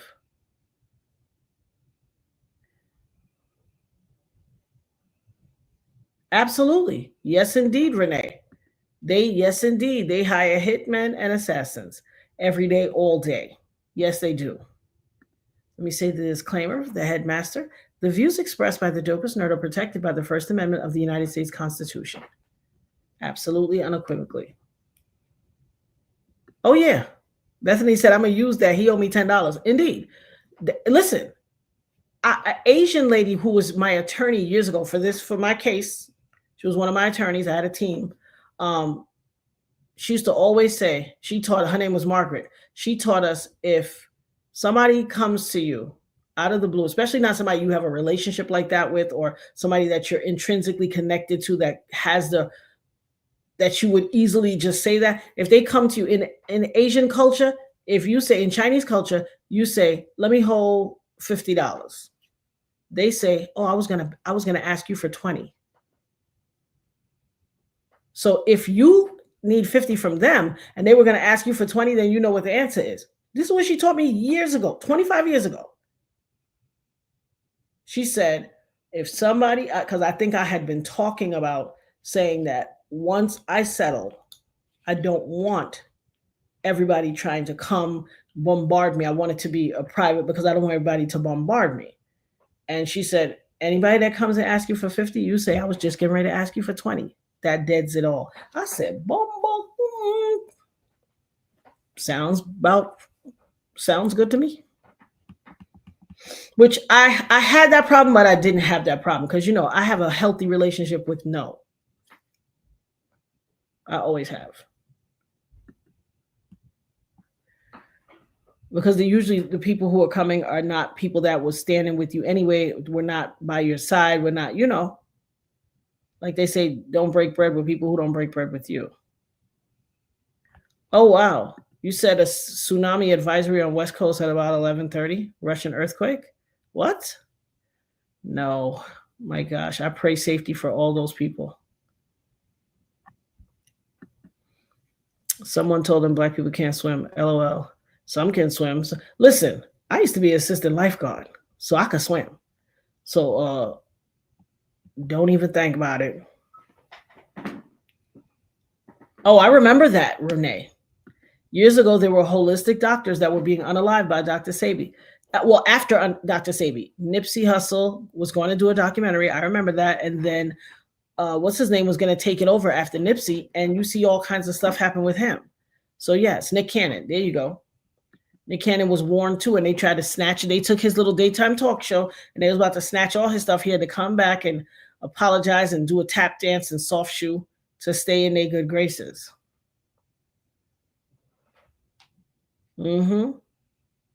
Honeybee says, so no more falling from great heights. Now it's drowning in the water. Yes, ma'am.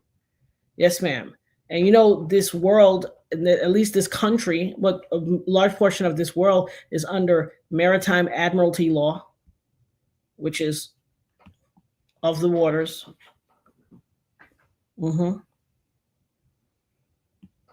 That's right. Sasha said there's a long list. The cotton gin, heart transplant, voice over IP, caller ID, call waiting, traffic lights, potato chips, mac and cheese, blood bank, elevated doors, on and on and on. Indeed, I could add a whole bunch to it too. A whole bunch to that list. There's so much more. The super soaker, just a whole everything. imagine if you work so hard to keep your foot on the neck of a bunch of people who are unbothered by you, and they still manage to create so much and add so much seasoning to this flavorless, unseasoned chicken of a world that we live in, especially in America. Imagine who we would be if you didn't have your foot on our necks. Imagine. Who would we be if you didn't have your foot so heavily on our neck? Because y'all not creating nearly as much as you like to make the world believe you are, but you're trying to stop us from doing it. Keisha said, trust me, Black Mother's not telling you ish. There you go. There you go. I'm still not convinced with MJW. Oh, honey, that's my next thumbnail. That's my next thumbnail, honey. I had her make these 2 thumbnails. I don't trust that Malcolm Jamal Warner drowning for nothing. So much has come out. And this is what I always say about people who rush to breaking news and they want to be first. You got to let the story simmer. Everything is not going to come out at the first immediately. Everything is not going to come out immediately. I know some of you have just joined and now I've been wiping my head so much and it's shining. If you haven't, you're going to go back to the replay gang and you're going to look at the beginning of the thing and see I had a massive knot on my head. I hit my head. I was trying to get away from me and Nirvana went away because the People Princess has just a few days, guys, just a few days before she's off to college. But I digress. And when we pulled in to the house that night, I couldn't see the bushes. I mean, I could see the bushes, but I couldn't see them clearly. But the next morning when I was out going to venture out and have some fun, and when I looked, Kobe was pulling back.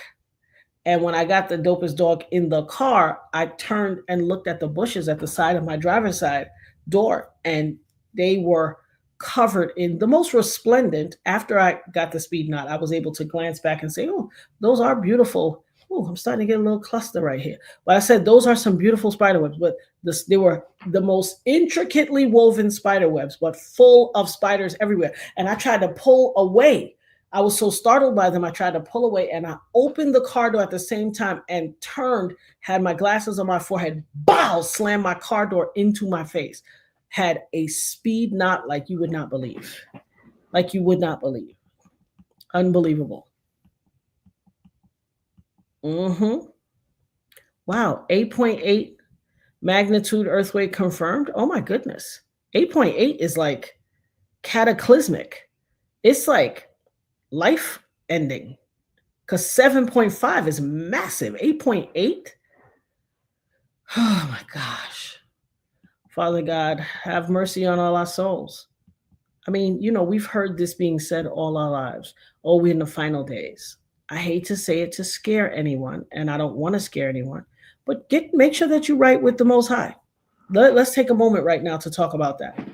If you haven't talked to God, if you haven't talked to Yeshua, if you have been disconnected, if you felt unsure, confused, questioning, now is a time the word says, everyone must believe it in their heart and confess it with their mouth that Yeshua is Lord, Christ, the Christ of Nazareth.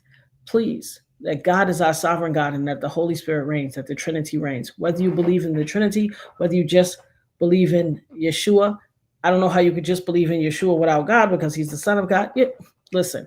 Whatever you want to believe that there is a God and confess it with your mouth and believe it in your heart because we are in the final days. If you can't see it, I don't know what to tell you. Here's the deal. You could have heard 50 million things all your life. You could have heard this person say that person say this. You could be church hurt. Like a lot of people, those of you who grew up in the church, you know what church hurt means. You could be church hurt and all that stuff. But would you want to take a risk? Suppose somebody said, there's $1 million with your name on it. It's either behind door number 1, door number 2, or door number 3. And you got options. Now, behind one of those doors is going to be $1 million, but behind another one of those doors is going to be somebody. What does that sound? There's going to be somebody waiting to bust you in your head. You have to ask yourself. You have to start looking around like, Okay, let me look around the edge of the door. Let me look around the bottom of the door. Let me really strategize what looks specific around these doors, because you don't want to get the door that somebody's going to bust you in your head. You don't want to take the chance. You got 2/3. If there's 3 doors, the deck is stacked against you. You got 2/3 that you will turn out with either nothing or something magnificent, and 1/3 that you're going to have a head bust. Do you want to take the chance of the head bust?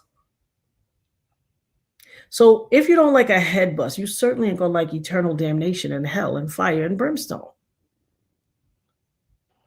Take some time, talk to God, get to know God, accept him as your savior. What is it going to hurt? Repent for your sins. Repent, ask for forgiveness, accept God as your savior. Because if you can't see that we're in the final days, baby, I watched something on YouTube where these people were, the entire ocean receded from the shoreline where the grass was. What was supposed to be the entire ocean, the beach, receded. It was nothing but sand for miles and miles and miles. In fact, these people were walking on it, and you could see like these little formations and just what would be the sand underneath the water. And she was like, I don't know how far I should go, if I should go further out. I was like, get your monkey out of there. Because as quickly as and they said the waters were moving in reverse. So as much as it receded, it also can come right back in with a whim. What do you mean you don't know how far you should walk out? You people that always have this need to do the most. I mean, listen, while I don't want that for y'all, sometimes you have to get what your hand called for. You have to get what you're looking for. May you all have the life you deserve. Because why would you want to walk? It's like the guy with the sinkhole. Somebody's trying to save you. Get out your own preconceived your feelings. See, God is teaching a lesson in these final days. He is teaching a massive lesson. A young Black man tries to wave you down. You have it in your head, I don't trust him. He's up to something. You know those people. And then drive into a sinkhole that he was trying to protect you from. Who got the problem? You or him? Who's the problem? You or him? And then you get out and you still try to project your own. When somebody like you, your kind of people, stops. What? You don't even have the shame. I remember there was a time where shame was such a thing. People would be ashamed to say stupid things. Oh, absolutely, Royal. What's going on in Palestine is disgusting. Genocide. I said it. You're responsible for genocide, Israel. You are. Call it what you want. That's what it is.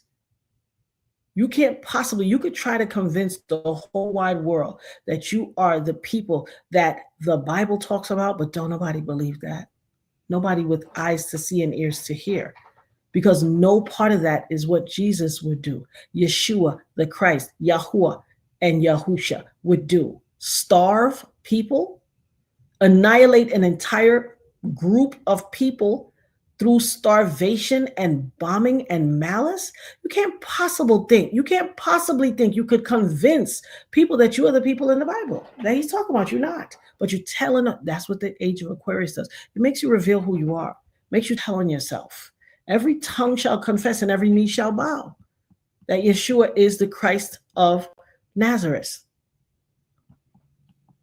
So I just wanted to give that PSA. If you don't know God for yourself, you can take it a moment. We will take a moment of pause. You can reacquaint yourself with the Lord God.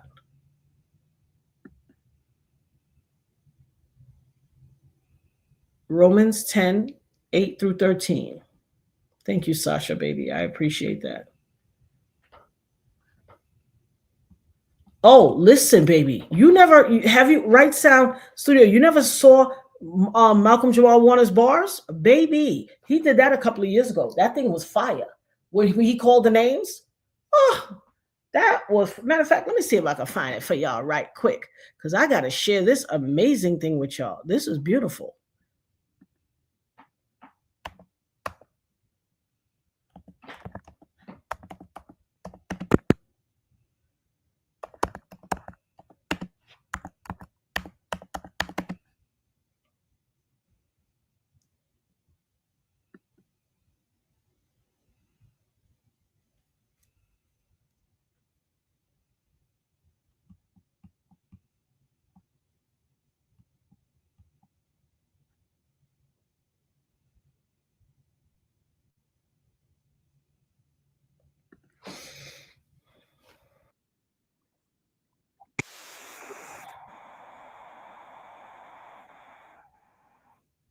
Hold on a second, guys.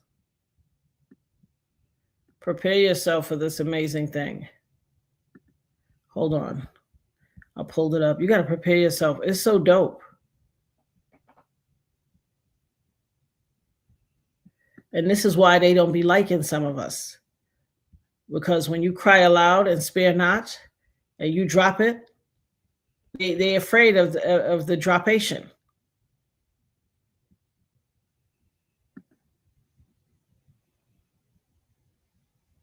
It was Martin, Malcolm, Hewitt, Alvin, Marcus, Richard, Jesse, Adam, Carlin, Gordon, James, Philip, Nat. Showed them not to play with us.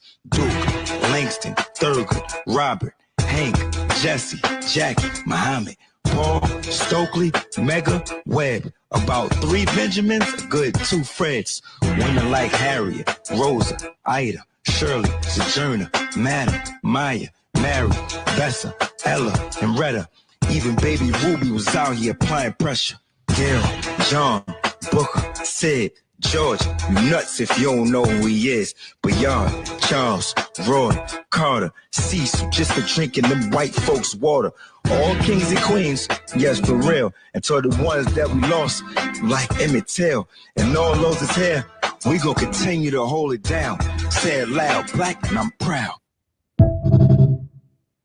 So, it was Martin, in all Malcolm, honesty, I don't know. Alvin, Marcus, Richard, Jesse, Adam, Carl. This is old, and it's widely recognized as Malcolm Jamal Warner's rap, Black History rap. I don't know if it's him rapping, but I saw that years ago. And baby, not the least of which is he has been on. So I don't know if some of y'all know he had a podcast called Not All Hood, but as an acronym, it looked like you were saying nah, fly. And he was representing for his people. He grew up, he was not society. And hear it clearly, because sometimes people hear you talk, and if they're listening, I always ask people, are you listening with your listening ears or your venting ears or your sensitive ears? Because if you got your sensitive ears or your venting ears on, you ain't gonna hear nothing I say. And so it's pointless for me to say it. But if you got your listening ears on, you can receive it. He was not the quintessential young Black male celebrity. You couldn't throw him into a box of he's gonna go get a white girl and get married and divest from his people and all. Nothing like that. Nothing like that. His name is Malcolm Jamal Warner. The Malcolm was in honor of Malcolm X, and the Jamal was in honor of, I forget what his mother said. She named him, I think there was like a freedom fighter named Jamal something, and that's why his name is Malcolm Jamal Warner. He grew up having dope self-identity from a Pan-Africanist mother who believed in making sure that her son was well-informed, and father, because even though they weren't together, he has a great relationship with his father, and he's talked about that publicly. But he also talks about, if you listen to his speeches, or his interviews, he says things like, I thank God that I had the mother I had, so that I had the wherewithal to understand what my responsibility was, and that I had the ability to pick and choose what kind of roles I wanted to accept, because I never wanted to wear the shame of presenting my people in a negative light. Also, he was offered a lot of roles that he could have made an enormous amount of money over the years. However, they want you to compromise your integrity. They want you to do this, they want you to do that. They want you to do some kind of buck breaking and all that. And he's like, nah, son, no. They don't like that. I'm starting to have a whole lot of, because I've taken the opportunity. See, I don't have a desire to be first. I'm not the person, I was first to report a story. Ooh, teacher, I'm first. That is super corny. If you are truly interested in the truth, if you are interested in getting the story and the whole story, and sometimes stepping back and taking time gives you a purview that you can't see when you jump to do the first one. See, there is a unique, let me stop and say, by all means, if you should be so inclined as to send a super chat or a super sticker, by all means, please do so. If you feel so inclined as to send K-Leg or myself a Cash App, our cash tags are on the bottom of the screen on the ticker. $THA Dopest Nerd or $KAYLIGG. Please support the channel. This is what I do for a living. Bring you that good news. I know I've been gone for a while. Told you I had a head injury. God had me on silence. I was sitting down and I'm trying to get the best mommy-daughter time out of my baby. I was told by another YouTuber that always talk to my people and say, hey, support the channel. This is what it is. This is what it is. You're having good erstwhile conversations, good discussions with healthy topics, great conversations, sharing information, interactive. It's time for your tithes and offerings. Send your super chats and your super stickers, Cash App and Venmo.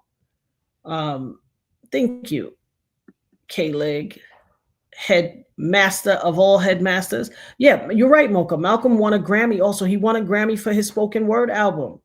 And a lot of people don't know that. And he got another Grammy nomination for his additional album. He has a lot of achievements. And I love the fact that he was very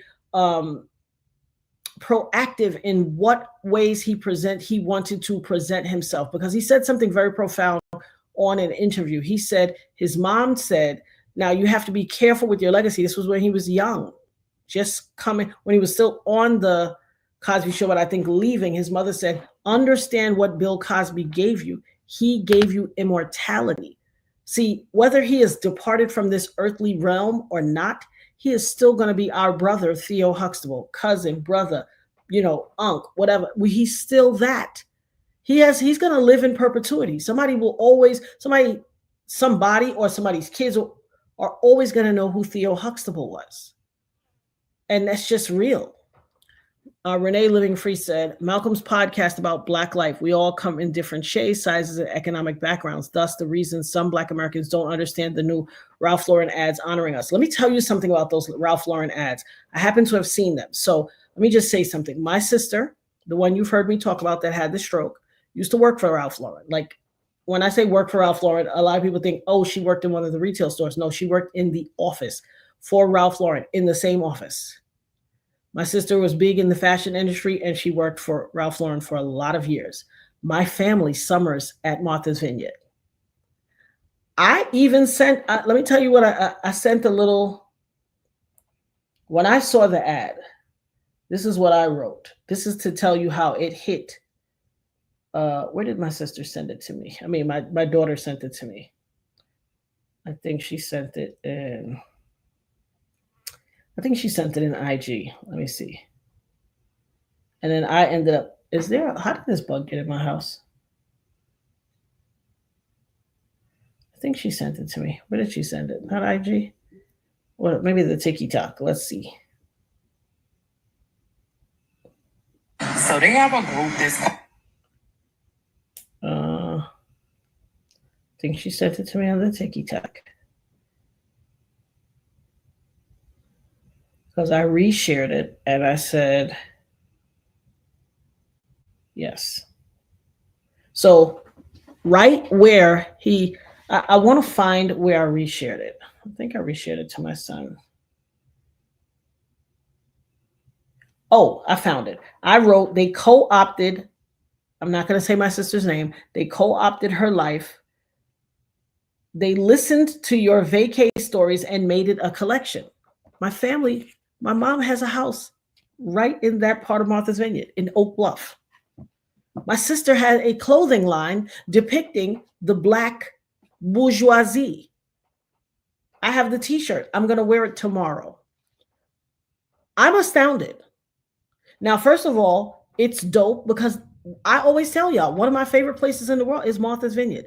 Baby, you do not know peace of mind, body, soul, spirit, flesh until you've ever been to Martha's Vineyard. Now, a lot of people have not been to Martha's Vineyard. It's a very exclusive Let me take a sip of water. First of all, shout out to my mother who had the wherewithal to understand and know that it was a good investment and that it was something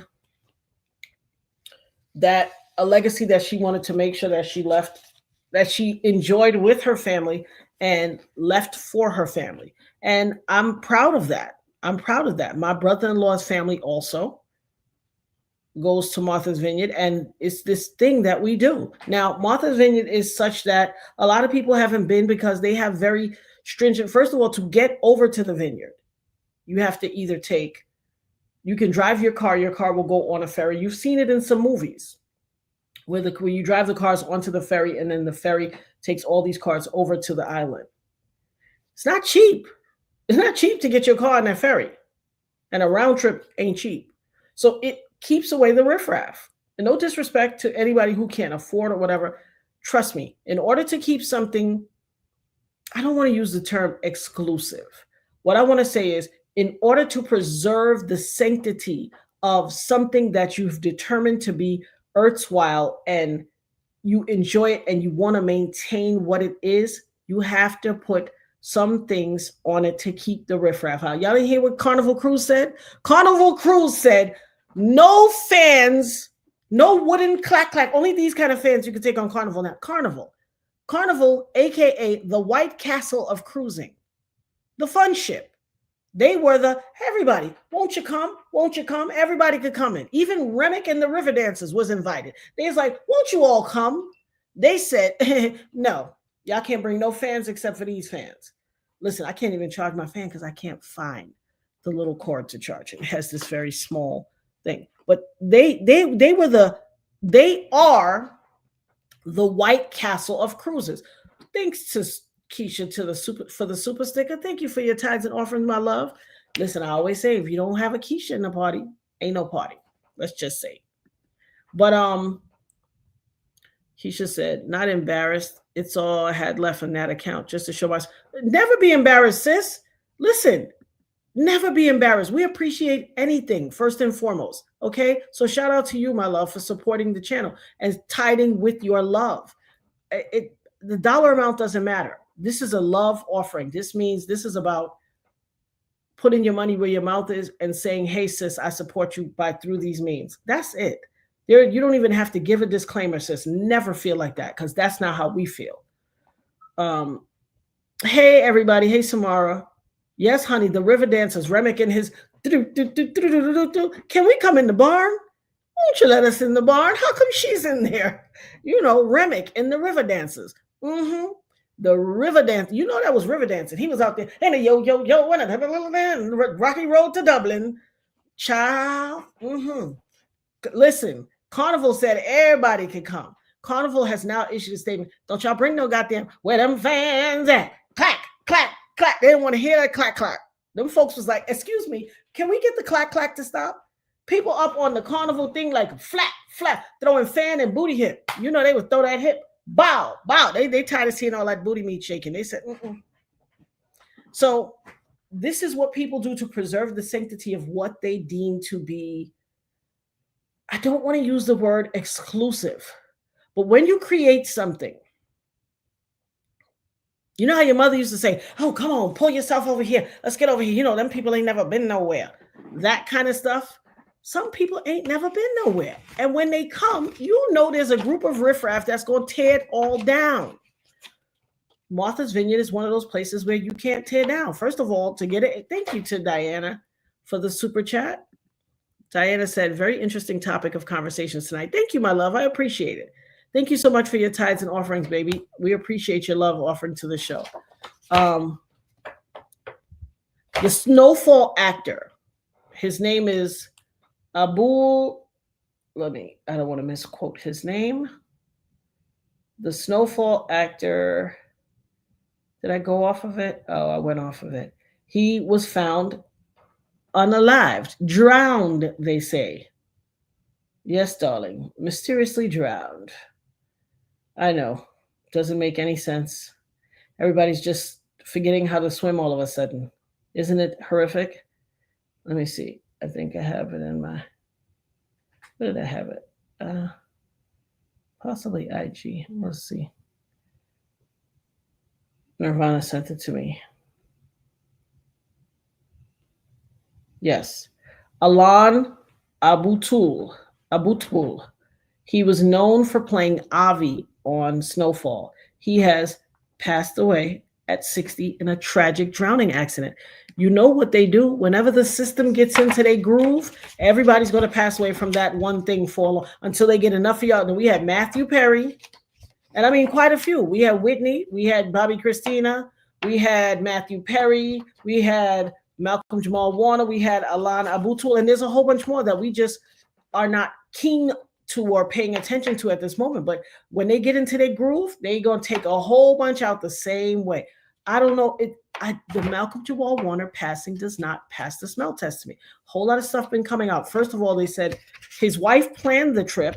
There was another content creator. I'm going to show you her video so that we can, while I don't agree with all that she said, there's a significant part of what she said that I do agree with. Shout out to Samara for the love offering, the super chat. All my love to you, Natanya. Thank you so much, my love. I appreciate you. Thank you so much for your love offering. It means the world to me. You could have been anywhere in the world, but you chose to be here with us, and you chose to serve Beach Boy Brian Wilson. That's right, who's had a long storied history of what society, I don't know, because I've never seen his medical reports, but they say that he had a long history of mental issues. And so for him to be, anybody who speaks against the status quo and the system. Keisha said, went one time to Carnival Cruise. It was wonderful. Now a little turned up for me. Yeah. Listen, a little too turned up. I've been on Carnival before. Listen, that's why I said what I said. They accept everybody, honey. Remick and all. Remick and his river dancers could be on the rocky road to Dublin on that dang Carnival Cruise, and they don't mind. But now, all of a sudden, they don't like fans. It's not that they don't like fans, baby. They probably sitting there. They listen. I know for a fact, I have it on good authority because I've been on Carnival Cruises. I haven't seen all them senior ladies hitting it. I met these senior ladies, told me they go on cruises every weekend. Now, what senior woman don't want a good fan? You know them where them fans at? Boots on the ground fans are magnificent, honey. Those are some heavy duty. You got to clack, clack, heavy duty fans. It's not the fan they dislike. It is Black people having a bunch of fun. Black people on the whole Lido deck, instead of playing shuffleboard, they all doing boots on the ground and a bunch of other dances. There are a group of people in this world who don't want to see Black people happy. This is what it is. This is what it is. This is what the locus of control is about. We are oppressing these people. Why won't they just shut up and be oppressed? Why won't they just shut up? Why do they have to create all these dances? Why do they have to have all these, they call them the ghetto hokey pokeys. Why do they got to have all these shindig dances with all these steps and all this stuff? Listen. It is about not, hey, Calvina, it's okay. Get your late pass from K-Leg. It's all good, baby. Listen, you said Michael Jackson, Renee said when Michael Jackson and Prince were able to get their masters back, now both estates are no longer with the surviving families. Indeed, not the least of which is Little Richard. Who was it that brought Little Richard his masters back? I think Prince. Somebody, one of them, brought him back his masters and gave it to him. Tyler Perry, somebody brought him back and took care of him for the rest of his life. And this man got saved and was like, listen, they told him he had to have that persona. This man got saved and got rid of all of that. Didn't even want to be known as Little Richard no more. He went by his name, Richard Pennyman, till the day he died. Got saved, became a man of God, didn't use none of that egregious, not egregious, but this hyper caricature personality character he used to play. He said they made him be like that. The record industry told him he needed to be like that. And that's how he presented. He lived this character for so long. Now, here's the thing, Keisha. Keisha said, this is why we're doing a show tomorrow about this. What was super devastating, this happened while his child was present. Shaking my head. Listen, The story is modulating. First, they said him and a friend were walking on the beach and got swept away. They didn't mention the daughter. Then they said him Then they said the friend survived.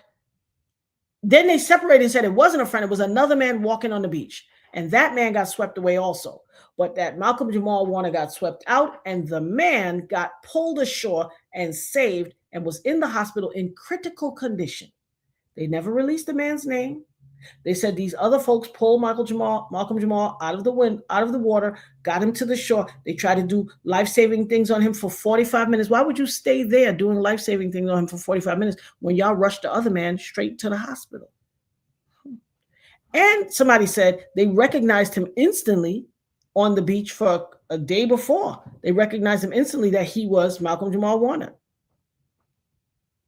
But you stay on the beach so y'all already got somebody out of the water and rushed him to the hospital, but the man you recognize as Malcolm Jamal Warner, you stay on the side of the beach, keep giving him life-saving techniques instead of getting him to the hospital for 45 minutes? That not so right. That not so right at all. Then all of a sudden his daughter was there, but they got her out, but he went under because he was trying to save her. Then the guy who was in the hospital on critical condition was released from the hospital and is doing fine. He went from critical to released and home. Something don't pass the smell test at all. Something doesn't sound right at all. Too many inconsistencies. Then this, and listen, honey, let me tell you something. They said he enjoyed keeping his wife and child anonymous. It wasn't until recently he showed a picture of his wife and child, not that long ago. And the wife's head was turned to the side.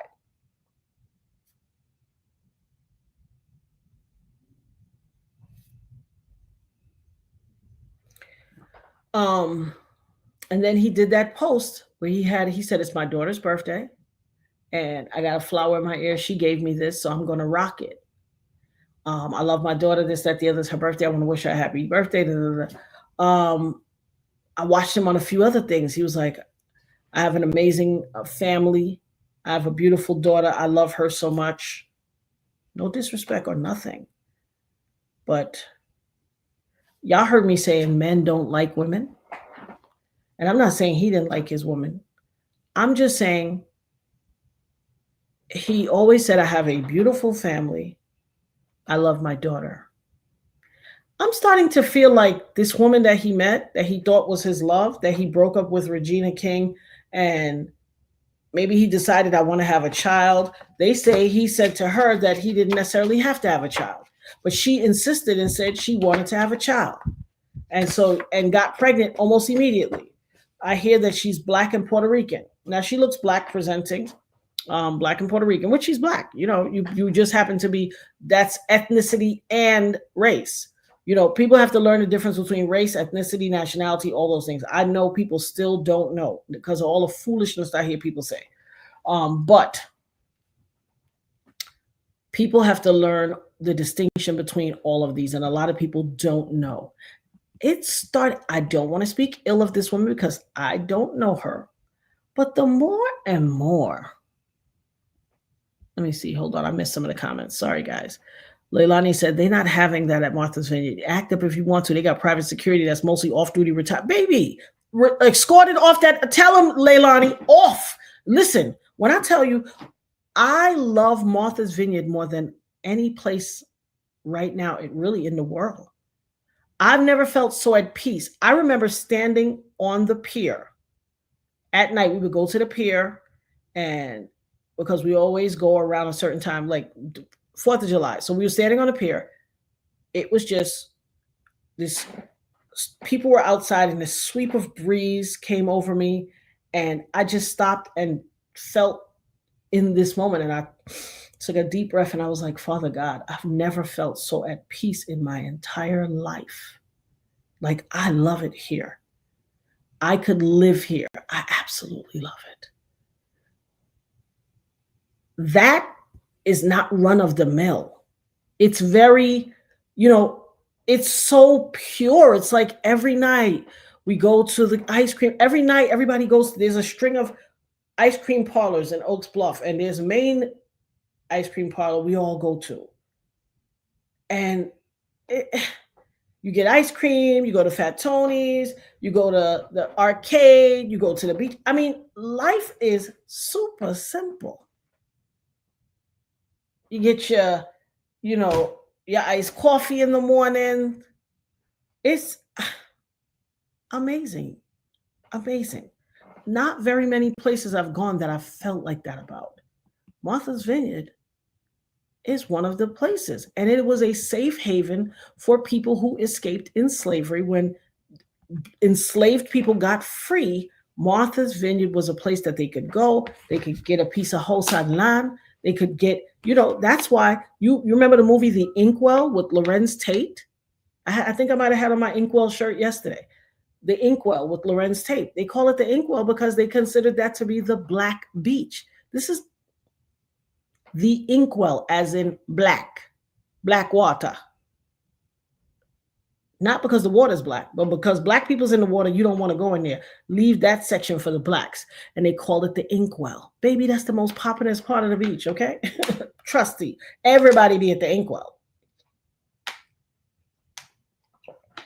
It is a remarkable place. It is a remarkable place, and it has an amazing history that needs to be exemplified. Now, do I like people from outside of the culture to always highlight the beauty of the culture? No. I wished it was done by somebody within the culture. But there's also this weird dichotomy, which people don't respect it until it comes from someone outside of the culture, which is so bizarre. We call that Stockholm syndrome. We call that the white man's ice is colder syndrome, because sometimes these very people will say, we don't want y'all in our stuff. But, I'm all for grace and mercy, and people may say something today, and then 2 years from now, they're a different person and a better person, and they've redeemed themselves. I don't know. I can only say the fact that to acknowledge it speaks volumes. To acknowledge it speaks volumes. My sister has a line. Her T-shirts are in a store there. I'm going to find out. I forgot the name of the store. They're in a couple of stores, but this one particular store that sells T-shirts on the main strip in Oaks Bluff. So if you're ever there, you can grab her T-shirt, and I'm sure you can order a T-shirt from her. I'm going to wear it. It's so dope. And here's the crazy thing. I wear this T-shirt. I get so many questions about this T-shirt. I had one man ask me, that's you and your friends? Sir, it is a vintage picture of women in, the old school bathing suits when you used to come down past the lady's crotch, that long, like, is this me and my friends? Do I look that old? I was just like, yeah, because he asked the question. So I figured he was trying to be facetious. I don't know. But her line is amazing, and I want to celebrate her, and I want to celebrate it. And I'm just glad that the culture is being celebrated.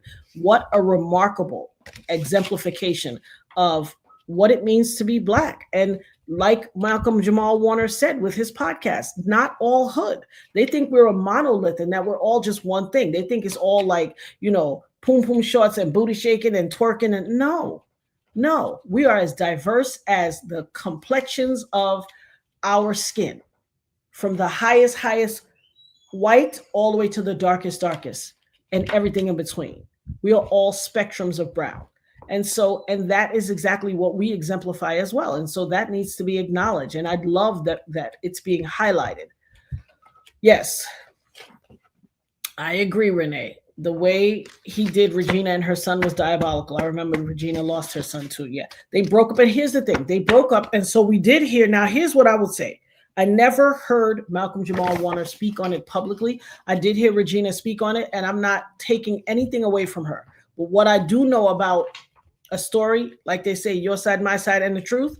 And a lot of people seem to think that in order for someone to be right, the other person has to be wrong. And that's not, I've come to learn that's not true. That's not true. That's not true at all. Somebody could be right on one end and somebody could be right on the other end, and the twain shall not meet, because reality lies in perception. You could be right based on the life you live and what you've experienced, and how your purview on the outlook of life is completely 100% right. And that other person could be telling their side of thing and speaking their thing, and they could be completely right as well. And sometimes the tween does not meet. And it doesn't mean either person is wrong. Both views of reality are correct. We have got to get out of this programming. Like I always say, we have to be deprogrammed and reprogrammed. We have been programmed with this. If you right, I'm wrong. If you up, I'm down. If you left, I'm right. No, there's a happy medium in the middle somewhere. Exactly. There was a movie called The Inkwell with Lorenz Tate. Take a look at it. It was about life in the vineyard.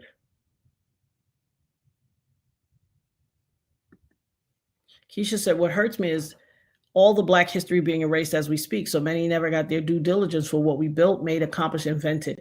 Indeed, indeed. Shelley said, Morris Chestnut, LOL. What happened with Morris Chestnut? Something, did I miss a statement? I might have missed whatever the first part is. We do need to preserve our history, but we also need to stop waiting for others to get up and preserve our history. We need to preserve it ourselves. And so we need to have these discussions. These discussions don't mean we're picking on anybody or pointing out anybody's negativity. But in order for the truth to be told, there have been a lot of negative aspects that other people have done to our people, and they need to be addressed and acknowledged. People have this whole, I don't see color. Worst thing you could say. If you say to me, you don't see color, we got a problem. Because I don't want that anesthetized thing. See my color, baby. My color comes with a history and scars and wounds and all types of stuff and perseverance and resilience and all. If you disqualify me by saying I don't see color because it makes you feel better, we got a problem. We got a problem. I don't need you to not see color for me to not think ill of you. I don't walk I don't walk up to people seeing ill of them. I walk up to people acknowledging them and their history and who they are and all of that. But you got to give the same to me. Samara said, Natanya, when they fake scenes on us, where do the victims come from? Listen, sometimes they fake scenes and they ain't no victims. Remember when, quote unquote, President Trump got shot in the ear? Well, when he got shot in the ear, there was supposedly a guy who, if I'm not mistaken, he was a cardiologist. One of the bullets flew past and struck him in the head and annihilated him. You ain't never heard this man's name. You ain't never seen no family. You ain't never seen no funeral. You gonna tell me that somebody got unalived in a shooting that was meant to take out the president and you don't even know this person's name? Sometimes it ain't no thing. Sometimes they will pull up, you know what they got, you know what AI is, right? Baby, they got some videos on AI with some chicks interviewing guys on the beach and asking them da-da-da-da, and they ain't even real. Some of these pictures are not real. A lot of these stories are psyop aids. So they're not real. They're not real. They will make it up. They will get some nondescript picture, and where's the family? Ask yourself, in the history of the world, when things happen, didn't we know the names of the other victims? When there's a massive shooting, a lot of times you'll hear them say 19 people shot and wounded. Where's the names? Where's the people? Where's the news coverage? Be a lot of psyop aids. A lot of your famous historical things that you know of, schools and all, be psyop aids. I'm just letting y'all know that. Please understand that.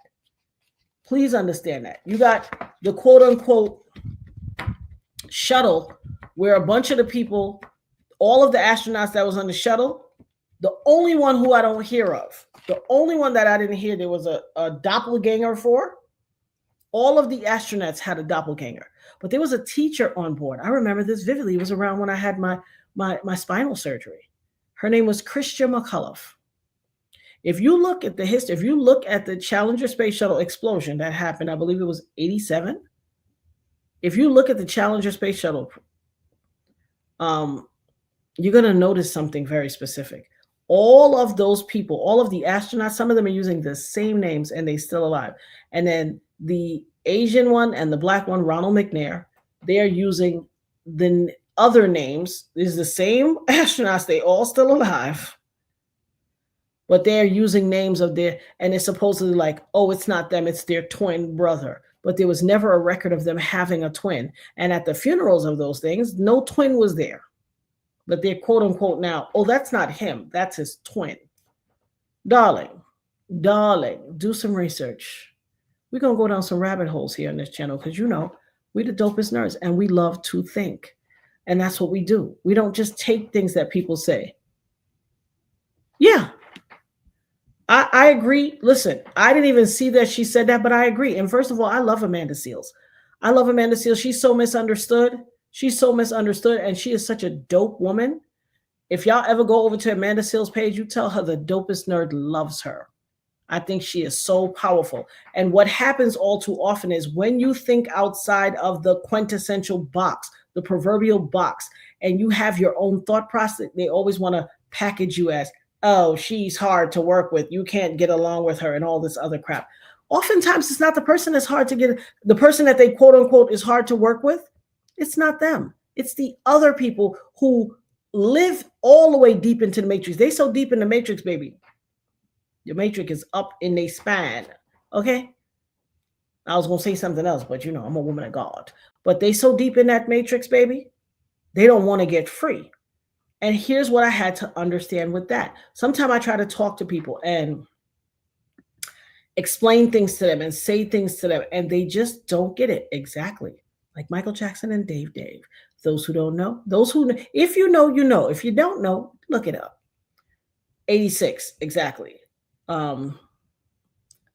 Sasha P said, I remember when they showed the launch live in class. I remember where I was. I can see myself right now standing in my doorway. It was a cold winter morning, and I can see myself standing in the doorway with a coat on. I can see the snow on the cars. Oh, I know Dave. I know who Dave is, Samara. Listen, there ain't very much of anything in that exists in this time and past times and other realms of life that your girl don't know. I ain't even trying to be funny. The level of stuff I know is unbelievable. Unbelievable. I'm just saying. And most people are not aware. Remember, guys, let me. We got merch, y'all. We have the merch store. We have the Dopest Nerd store. Y'all go check it out. We're getting ready to have something up there.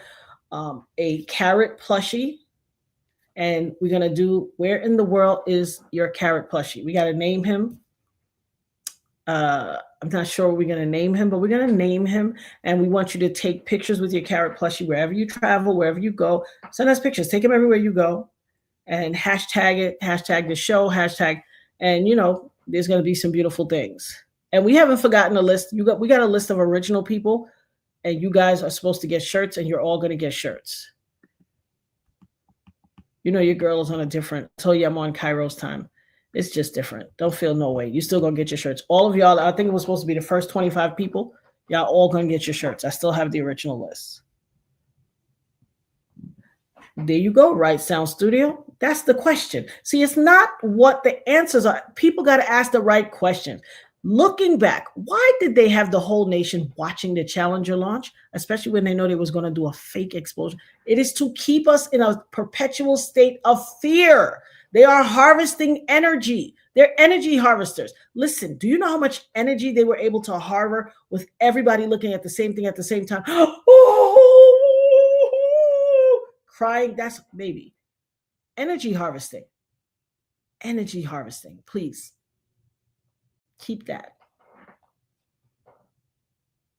Oh, Bethany said, I love the chat. Laying down, listening. Peace be with you all. Indeed, my love. Oh, the Nerdy. That's a great name, Sasha. The Nerdy. Absolutely. That's his name. You won. You get a gold star. Kayla, give this woman a gold star, my love. You get, that's his name, the Nerdy. And I want y'all to take the Nerdy everywhere with y'all. Hashtag the show. Hashtag the Nerdy. Hashtag the Dopest Nerd. Hashtag the Nerd Herd. And let's let the Nerdy get everywhere. Let's let everybody know about this Nerdy. People say, oh, how can I get my Nerdy? Calvina said, that's crazy. I just drew a carrot the other day. I wish I could show you my silly drawing. Of course you can. You can email it to me. You know the show email, THADOPESTNERD@gmail.com.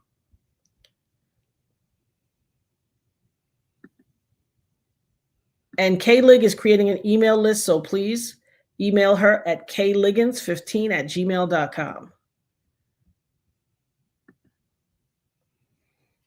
And Tupac in Cuba with his aunt. There's a video of an older looking Tupac. If it wasn't him, then who was he? All right. Let me tell y'all something right now. Since we're doing rabbit holes, y'all, I want you to Google or FaceTime, or not FaceTime, excuse me. You know, I'm old. Look on YouTube. Kayla, put this in the chat. Look him up. Akil the MC. Now, you know your girl always pay attention to an onomatopoeia. I don't believe, and I've said it before, I don't believe that every celebrity that quote unquote is supposed to be unalived is actually unalived. I think sometimes they are leaving. Look up Akil the MC. First of all, it's an onomatopoeia. I kill the MC. But it's Akil, A-K-I-L T-H-E-M-C. Akil the MC. And you're welcome. Look it up. You're welcome in advance. Yes, Luna, people misunderstand this woman so much. Sasha said, woo, thank you, Holy Spirit. That's right, baby. You got the gold star, Sasha. The nerdy, that is the official name. You have credited. You will get your crediting and citation for creating the name of the nerdy. I love her. She's so misunderstood. People misunderstand her like it's going out of style. It really shouldn't. Luna said she was autistic and people made fun of her. Here's the funny thing. I've been saying for years that y'all hear me say it all the time. I got autism. I've never been diagnosed as autistic, and autism is a spectrum. So it runs from full developmental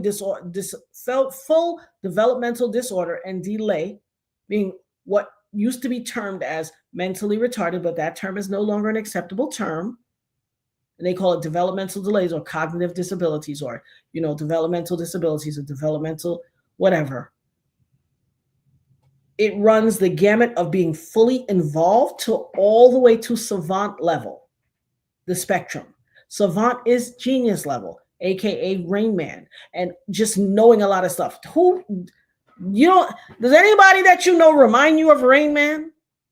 I might not be, that kind of, I might not present that way, but the level of knowledge I have and all this weird quirks about me, I always say, I have autism. I've always said it.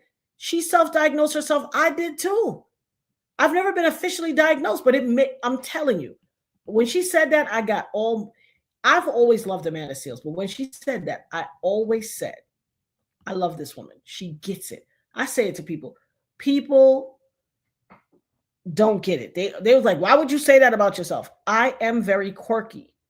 I fit the description of a savant level autistic. I just do. I do. I'm not ashamed of it. It's nothing to be ashamed of. God created us in a multitude of ways. Look at the level of information that exists in my mind. Tell me that's not Rain Man-ish.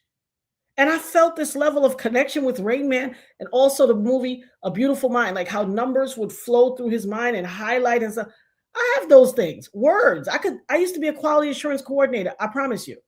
I could read a document and the words, the errors lift off the page and highlight. I can see where all the errors are. I used to work for an agency. I promise you, we had Medicaid service coordinators, the social workers writing, we used to call them MSCs, Medicaid service coordinators. They're like social workers. They would write up. We had to write a IEP every year for our clients. And I could just look at them. I would always we were having audits. I was new to the agency. And I said, give me 3 years going back. I didn't want to just know the client in the current year. I wanted to see what progress they made. Let me see where they were 3 years ago and how much progress they've made over the last 3 years. I started reading the things. I found all these deficits. I said, y'all got a problem in this agency. I said, let me tell you what you need to do. You need to be upfront to the auditors and say, look, after doing an agency-wide sweep, we realized we had some Medicaid service coordinators that are not doing their job, not fulfilling the tenets of their job, and you need to present them with a check and say, unfortunately, once it came to our attention that these people were not fulfilling the tenets of their job, we realized that we have unearned income from you guys because you pay us to meet a certain schedule of visiting our constituents, is what they call them now, our clients, in their homes. So you have to make four visits a month. One has to be in a school setting. One has to be in the home. And then the other two can be outside, like in the community, at camp, whatever. We had clients that we had Medicaid service coordination that wasn't doing them at all for months.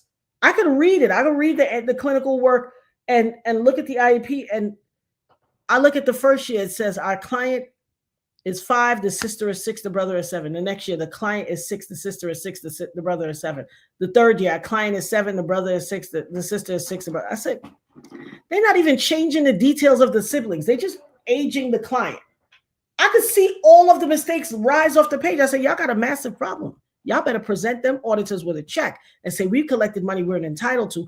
They're not going to take the money. What they're going to do is appreciate your honesty and give you time to correct the deficits. I said, don't do it any other way. If you do it any other way, you'd be a fool. I am a firm believer. If you make a mistake, show contrition, admit your mistake, go to your supervisor, manager, the boss, whoever, lay it on the line. This is what has occurred. This was an error. It was not my intention. However, this is what occurred. Give me the opportunity to correct this. Don't let them have to catch you. If you try to hide it and they come catch you, now you look like a snake. If you be upfront and say, listen, I repent. I made a mistake. This was not my intent, but this is what happened. People will respect you more for that. Most people are taught in their life to hide from their mistakes. I don't believe in that. Natanya, what's your take on the quote? What am I missing? GWAL8. What is that? I mean, I don't know what that is.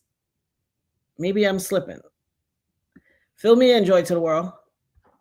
I just don't like all the hate she gets. She exposed Issa Rae, nobody like that. Indeed, and here's the deal. Sometimes your favorite person, society's favorite person, ain't always so nice. Sometimes people are very good at putting on masks.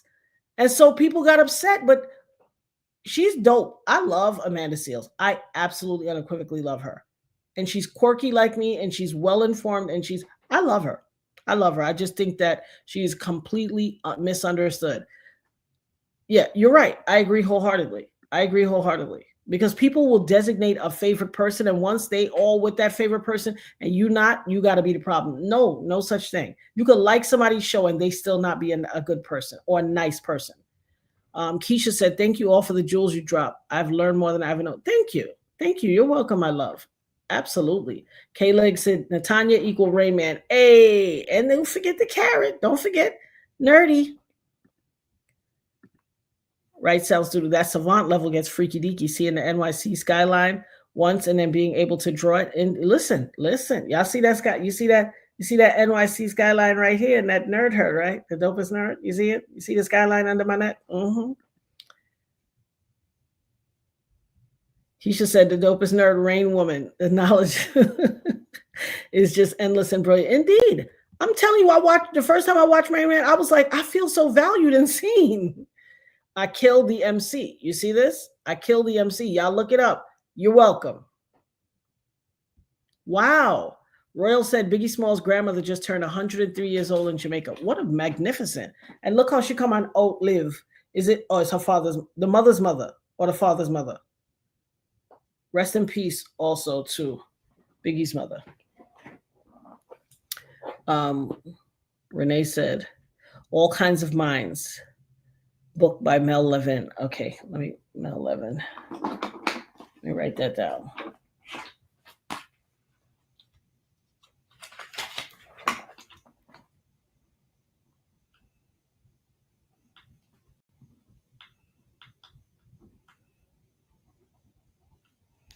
Let me tell you something. I am a reader till I diagnosed my son before he was officially diagnosed. The book helped me to understand my son's challenges and abilities. And here's the thing. While there are challenges that exist for people who are on the spectrum, they are just otherwise able. I think disability, a lot of terms were created by people who love power and control. And some of their power and control required them to always be separatists. And so they, just like the term step, sister, step, brother, I don't do none of that stepping. Once we share blood, we share blood. I don't want to hear nothing about step. All of that was created as a locus of control. I'm not calling no child, no step, no half, no this, no that. I'm not calling them none of that. None. Don't call me that. That's my half brother, half my foot. Remember, a lot of these terms were created by the patriarchy, which is not any longer doing what it's supposed to did. Okay, you got men out here that want to be flued out. They want to be pampered and taken care of. They have the patriarchy. They have benefited from the patriarchy from time immemorial. And women have had to find their way. Just in the remote past, in the 70s, a woman couldn't own a home in her name. You had to get your name. If you owned a home, it had to be in your husband's name too. That was the year I was born, 1970. A woman could not own a home in her name. Your husband's name had to be on. You know how many husbands got over on a woman's house? Come on now. These dudes want to be flued out. Now, guys don't even like women. Listen, I've come to the conclusion. The amount of men that like women, that actually really like women, the level is so small. It's unbelievable. I think women have elevated themselves in such a way, into such a degree, that they have found themselves, they've found their voices, they've educated themselves, they've elevated in the ranks, they've achieved the most no doubt, Clarissa Shields, shout out to her. Yes, the quote, I knew I saw that somewhere. She absolutely, I think she is super dope. I love her. I love that she stands in her femininity, the way her femininity exists. That is also not a monolith. I love that she can be equal parts of pow, pow, pow, mama said knock you out. And then in her soft life completely with Papoose, a Brooklyn head. I love it.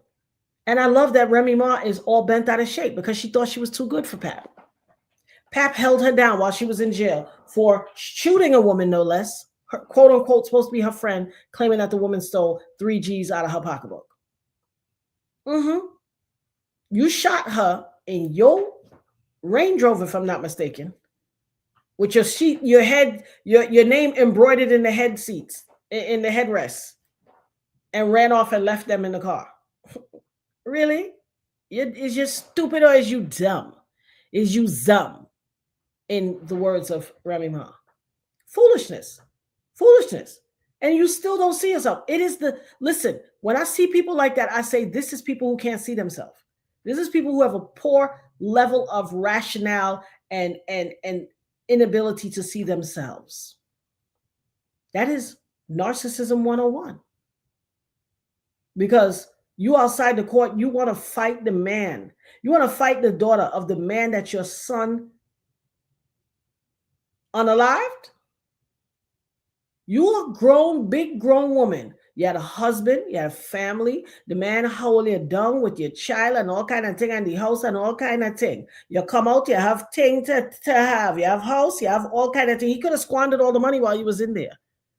This man epitomized what it meant to be a man who has the gumption, the wherewithal, the integrity to hold you down while you was doing a bid. A lot of people would have walked away from you. A lot of people would have walked away from your big forehead. But this man held you down. You milked it for what it was worth because it allowed you to get on a reality show and to get this stream of income and all this stuff. And the first little joker that come whispering in your ears and talking foolishness, and Papoose is talented. Papoose is talented. Okay? And it came out through one of their, she tried to humiliate him publicly, and it came out in one of their arguments. He wrote 90% of her raps. And guess what? When she argued back with him publicly, she never said, no, you didn't. Baby, that's an admission of guilt. The fact that you did not refute something in an open forum, you never refuted that fact that someone put out, it means you're accepting and acknowledging it as a fact and a truth. And on that, I would challenge every single friggin' royalty she's ever made and get my portion. Because she's just dastardly. You cheated. You was wearing matching outfits with a ninja that was supposed to be a rapper in battle rap that was supposed to be under your little label or something. What a fool! What a fool! What a fool! Child. Yeah, never throw people under the bus to save yourself. It's a lack of integrity. Absolutely. Absolutely. Absolutely. People are short-sighted. People are short-sighted. She didn't think the man was worth nothing. And when the man came along and found somebody else and who makes him happy and is doing good, no, she vexed. She wanted to talk about this man and say he wasn't worth nothing and he ain't nothing and she don't miss that. And she got her new man and the new man played you in public, baby. Played you.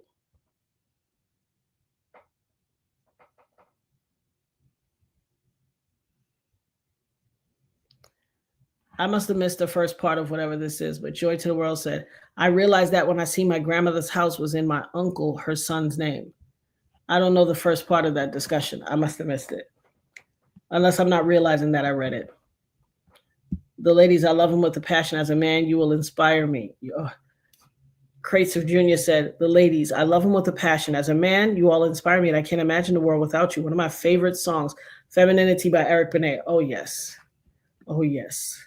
Thank you. We appreciate you, Crates Jr. We appreciate the love. We appreciate the love. Absolutely. And we need to hear that because so many men are letting us down. You are 100% right, Royal. Remy needs to grow up big time. Big time. She needs a dose of. Why don't you like the back and forth with Layla Ali? This is the nature of the business. Male boxers talk ish every day. That's what the business does. Let me tell you something about Layla Ali. Layla Ali is herself looking for relevance. Now, you might still know her name and her name is on the lips, but trust me, I have a friend named Veronica Lockdown Simmons who was undefeated, female boxer. Layla Ali, and they were in her age range and weight class back when Ronnie was still, she was a federal correction officer right there at MCC where, you know, monkey ass live right now.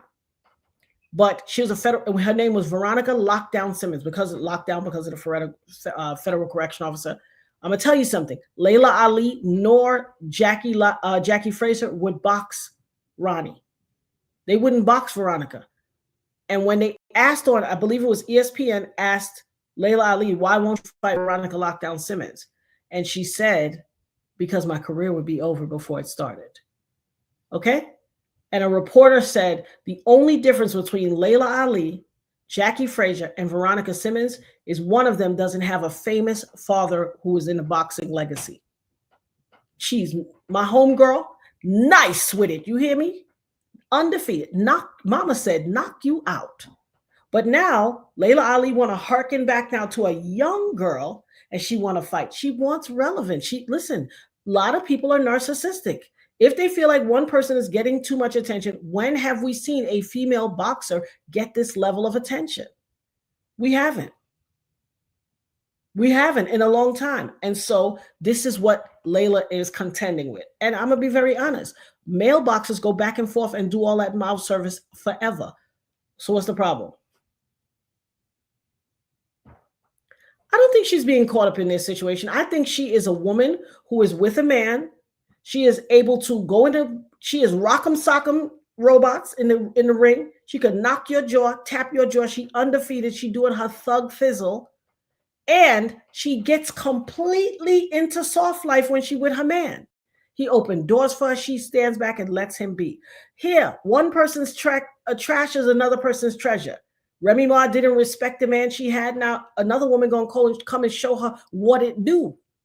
A woman whose wealth far exceeds anything Remy has ever touched, saw, or thought about. And this woman loves the man that she has. And that's what love is. Love don't measure bank accounts. Love is love. You have to make a decision. Do you want love or do you want pampering and comfort? You have to ask yourself that. Sometimes you get both. Rarely. But it's okay for a woman to say, or a man to say, men do it all the time. A man will be wealthy and will wife up the chick who served him coffee at the diner every Wednesday for 2 years. Nobody don't look at it and think, no way. But a woman will be with somebody who she makes more money with and people are talking junk. Listen, Clarissa Shields, go and wife up the man and show him show Remy what it looked like. Don't listen. She's not getting caught up. No, it's not Pap wasn't faithful. Remy was sleeping with friggin' a battle rapper that dissed her publicly and dragged that ass and made her a lyric in a rap. He dissed her. Why should he then feel like I have to be beholden to this woman who is dragging me and talking to me filthy. Do you see Remy's mouth? Do you see her attitude? I have not liked her since she shot her friend and almost took that girl out, claiming that the girl took $3,000 from her bag. You went and did all them years, 8 or 9 years in jail, and you still come back home on the BS? She was doing all kinds of stuff. She's not for me. She's not my kind. I don't feel nothing for her, and I don't feel no sympathy for her. She got a lot of growing up to do. I watched this woman stand outside of the courthouse. The most surveilled place in any state is the courthouse, the front of the courthouse. I saw her stand outside of the courthouse and curse out a woman who was there in support of her dearly departed father, who was taken off of this earth by Remy's son. You mean to tell me all of the opportunities Remy had, you went to jail for shooting somebody, you know your child come behind and go to jail for shooting?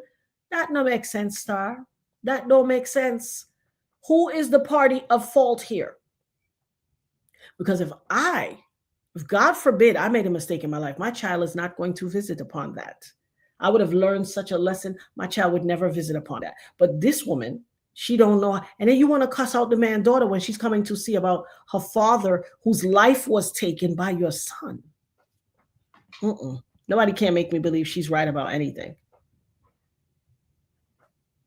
I really hope Layla leaves it alone too. Talking about, I need 15 million before I come in the room. Clarissa was like, I got that 15 million for you.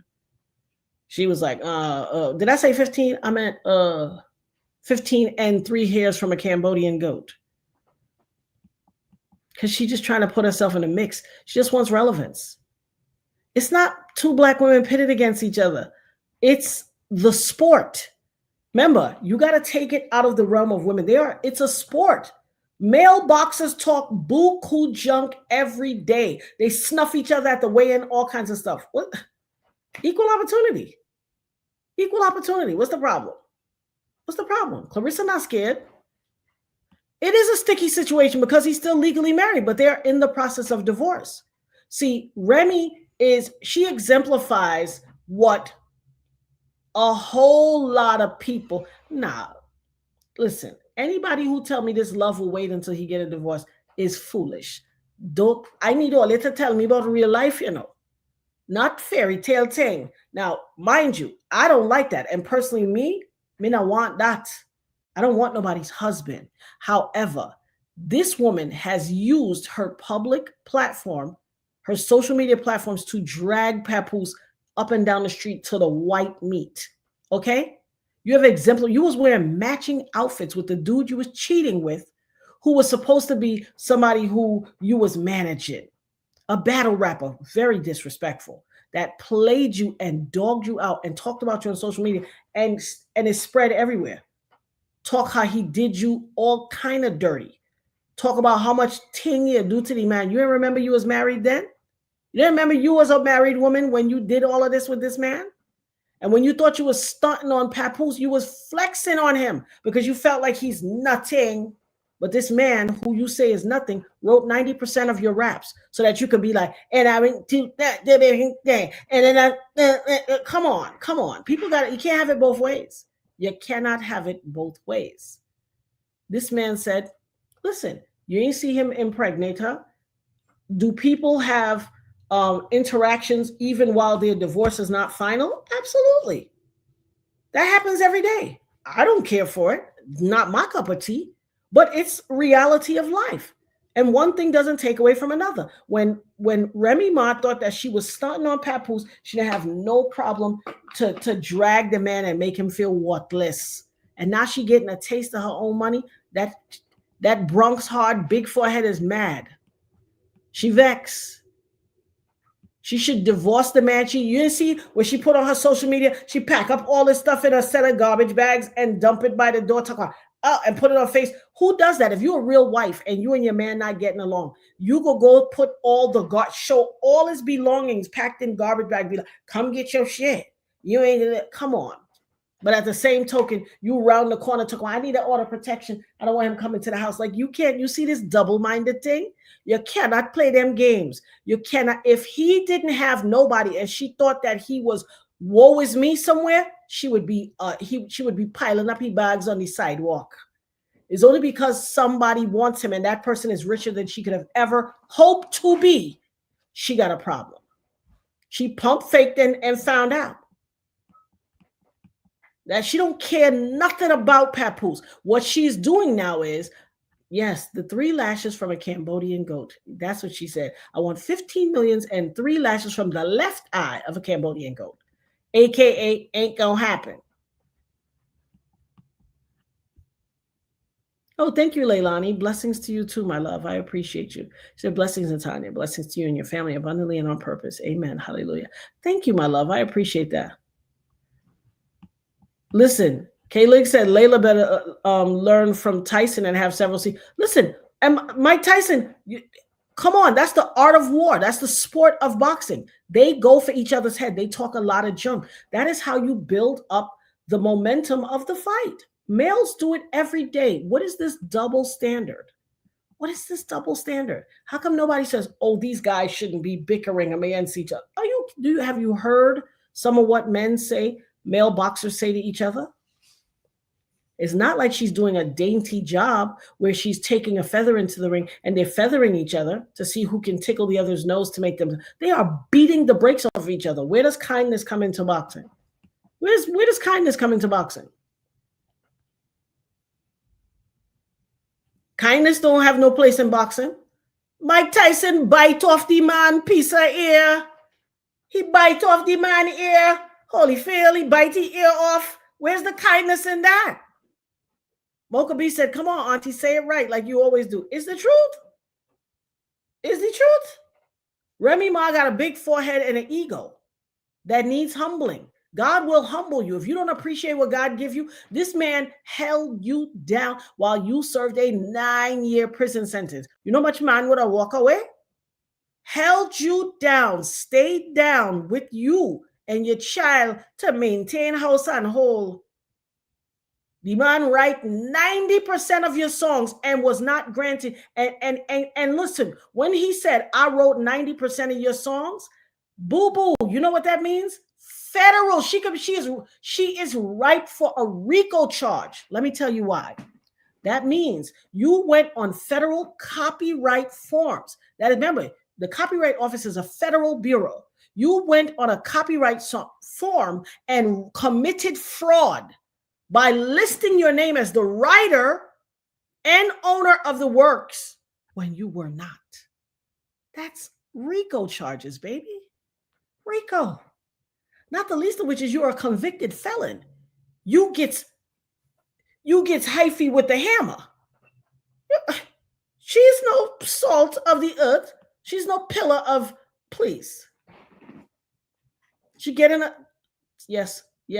she's getting a dose of her own medicine and she's a salty heifer. I agree. That's the comment of the day. Give this lady a gold star, please. Give her a gold star, K-Leg. Yes. Yeah, no passes for Remy. None. She's a savage. This woman literally, I'm a survivor of gun violence. She shot her friend. If I'm not mistaken, the girl got shot in the head too. She shot her friend claiming that she stole $3,000 in her purse when she had no proof.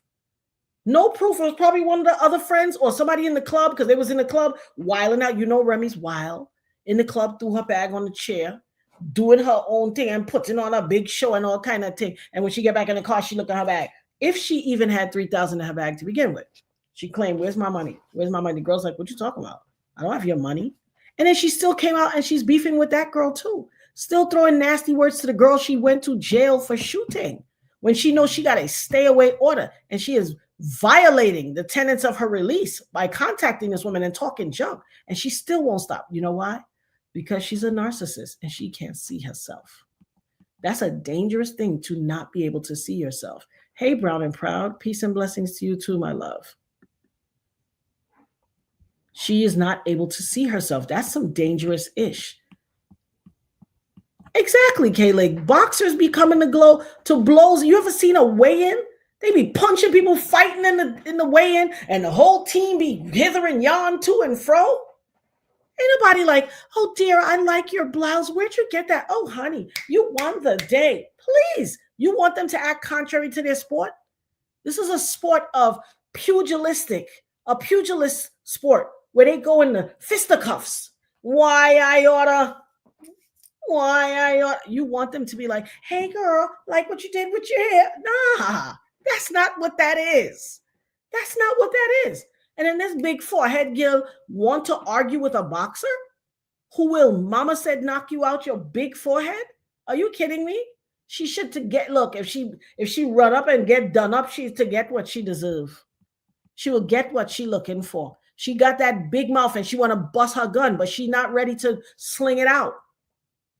She's not ready to sling it out. She want to talk a good one, but baby, if she have to put her money where her mouth is. And Clarissa Shields say, why I oughta, and push them sleeves back like in an old 1940 movie and be like, oh, well, come on, put up your dukes, put up your dukes.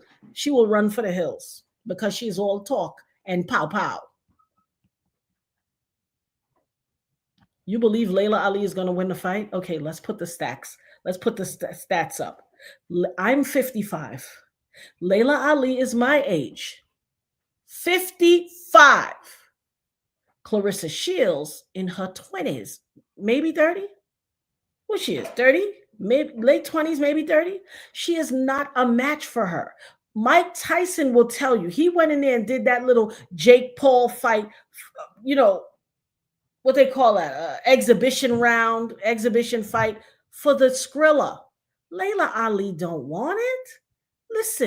Listen, first of all, she got a little something from Shifada and Shimada. She got face. You know what society thinks is that ethnically ambiguous, aesthetically pleasing look for them? You're too old. We have to know our place in society and history. They say wisdom, guidance, and all of that is for you, for the elders. Wisdom and guidance and sage knowledge is for elders, and war and physicality is for the youth. They are supposed to go and fight the war. You good? You need me, boo? And the elders are supposed to guide you and give you strategy. If Layla don't know that she is to sit her backside down, she crazy. She 55. I, as a 55-year-old woman, is not who I was at 20. I myself was a pugilist of the street vernacular. Put up your dukes. I wasn't afraid to shoot joints with nobody back in the days. Grew up with some anger. We'll talk about that on another day. I had justifiable reason to. First of all, I could see the world differently than most people could. And people tried to gaslight me for being other. All those people who spent their years trying to gaslight me, you always saw things differently. You could always call it. That's one thing I would say. You always would tell me, oh, stay away from that person. She's not your friend. You could see stuff that you always knew stuff. Yeah, they singing my praises now. But back then, they was gaslighting me. Oh, do I have some lovely stories for y'all about how gaslit I was growing up. And I don't hold grudges. I don't hold these people up. I don't have alms against them. But I will hold people accountable. I will cry a lot and spare not, because that's what it calls for. That's how you learned that you passed the test in life. Layla Ali ain't winning nothing. Layla Ali is an old chick. She tried to get it, please. What she basically saying is, I need $15 million. That's what she's saying. She's saying, I need some money. She ain't winning a thing. Joke is on her. Now, only because Clarissa is already winning the war with Remy, because she got this man that Remy has had a newfound sense of, on second thought, I do want my husband.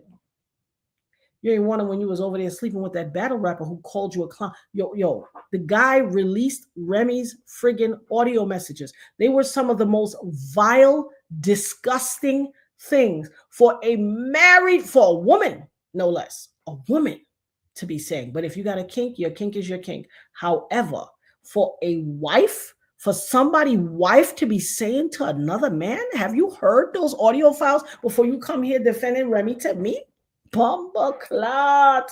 If you ever hear what a girl say she want suck out and lick out and do all kind of thing, and she's somebody's wife with a young child, nobody can tell me nothing to make me see her side at all. I cannot see her side at all. You somebody's wife.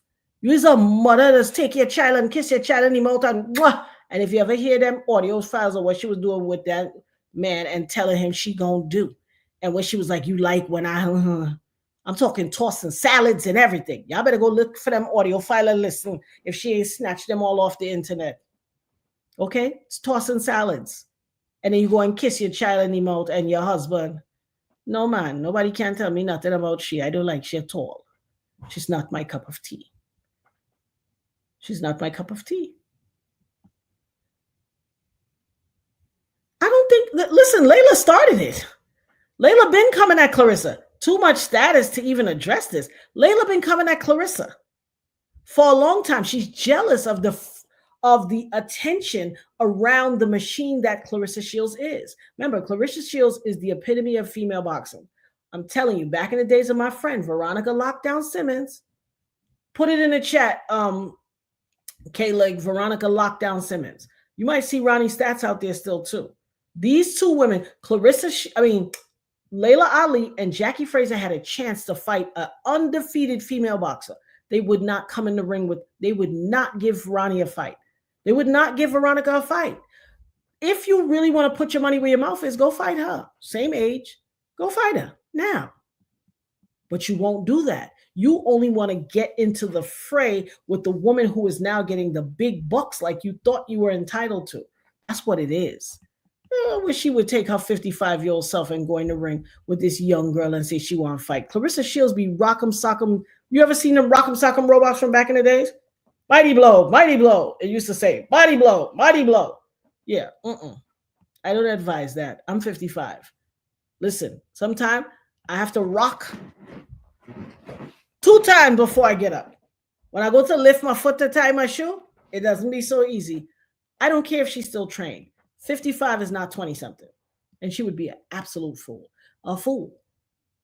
And not the least of which is stay in your lane. Why are you in your 50s trying to go fight a young girl? For what? For what? Why you want to fight? Yeah. If she hit her with that uppercut, she finished.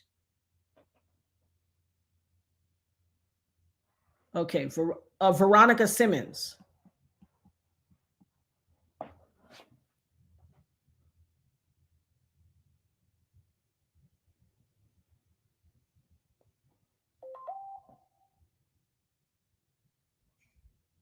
Let's see. Let me see.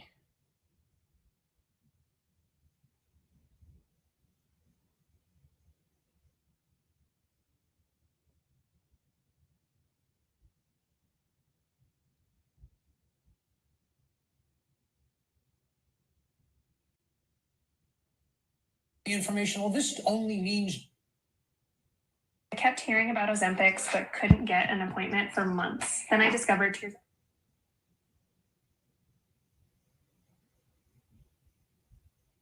Yeah, that's her. That's her K-Leg. It was Veronica Lockdown Simmons, but maybe she was using Vicious Veronica, but it was definitely Veronica Lockdown Simmons. You can pull it up. That's her. Put it in the chat. That's Ronnie. Ronnie's no joke. No joke. Nothing to be played with at all. Okay? If Layla want to fight somebody, that's who she to go and fight. Become a member of the Nerd Herd and get access to exclusive content. As soon as I put it up there. If you enjoy the content, hit the like button and subscribe. It's a free and easy way to support the channel. It really helps with the algorithm.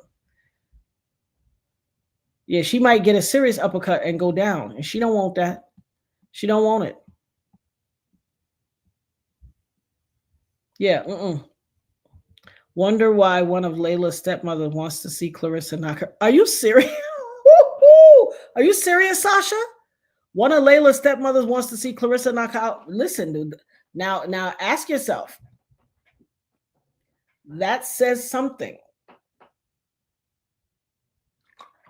Of course, when we see public personas, we know their public persona, but we don't know them. If one of your stepmamas wants to see your opponent or potential opponent knock you out, I ain't saying, I'm just saying. Joy to the World said, yes, I believe Layla is feeling some kind of way about the attention Clarissa's receiving. Absolutely. I feel so too. But here's the thing. We all have our time to shine. And sometimes you got to let it go. You just got to let it go. She don't want that smoke. She just running her mouth. But she's getting engagement. Remember, in this day and age, that running of the mouth is called engagement. You said, remember when Angie Stone and Layla D did the wife swap? Did they? I don't remember that. I got to go look that up. I'm sure it's probably on YouTube. I got to look that up. Now that, heck no, Layla better continue living her soft life. Yep. In the 50s, isn't that brawl? Come on. I wouldn't dare be trying to 55 out here messing with the top female boxer now. Nonsense. The headmaster, K-Lig, said, we got merch, y'all. Get yours. The Dopest Nerd at Shopify. Guys, go up there and get your merch and then post your merch on my social media pages. All of y'all who's on here too, go follow me on, what's it called? The TikTok and IG. Feel free to follow me there. The Dopest Nerd 1.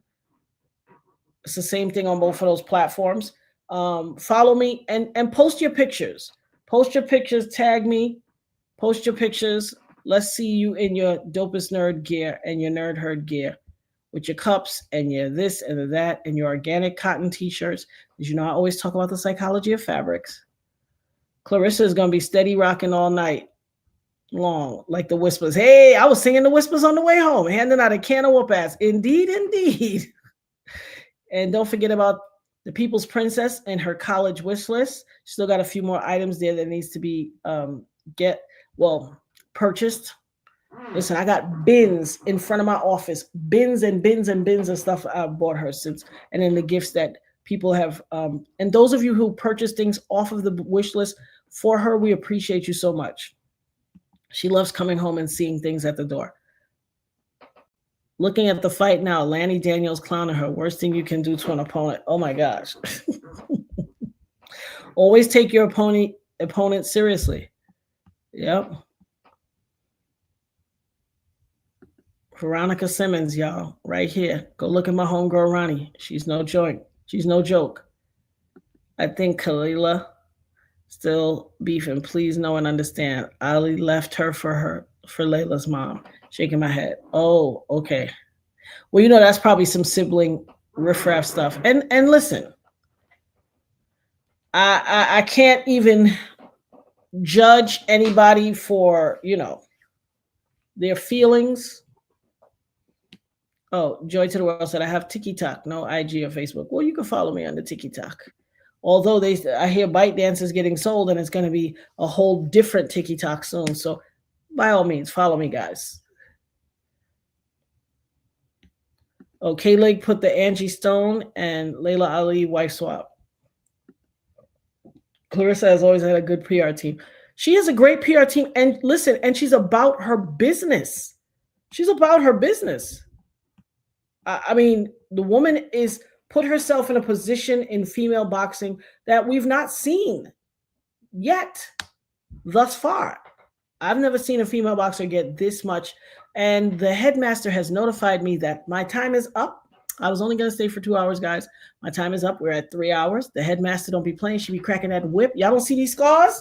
K-Leg be whipping me, y'all. Look at all these scars. No, I'm playing, but no, she don't play. She run a tight ship. So, you know, I love being with y'all. I've missed y'all so much. We will be back here tomorrow to discuss the Malcolm Jamal Warner thing because that don't pass the smell test at all. Hey, Sugar, and don't pass the smell test. We have absolutely got to discuss this Malcolm Jamal Warner thing. There's a whole lot of stuff, including whether his daughter was there or not. We also heard that his wife planned the vacation.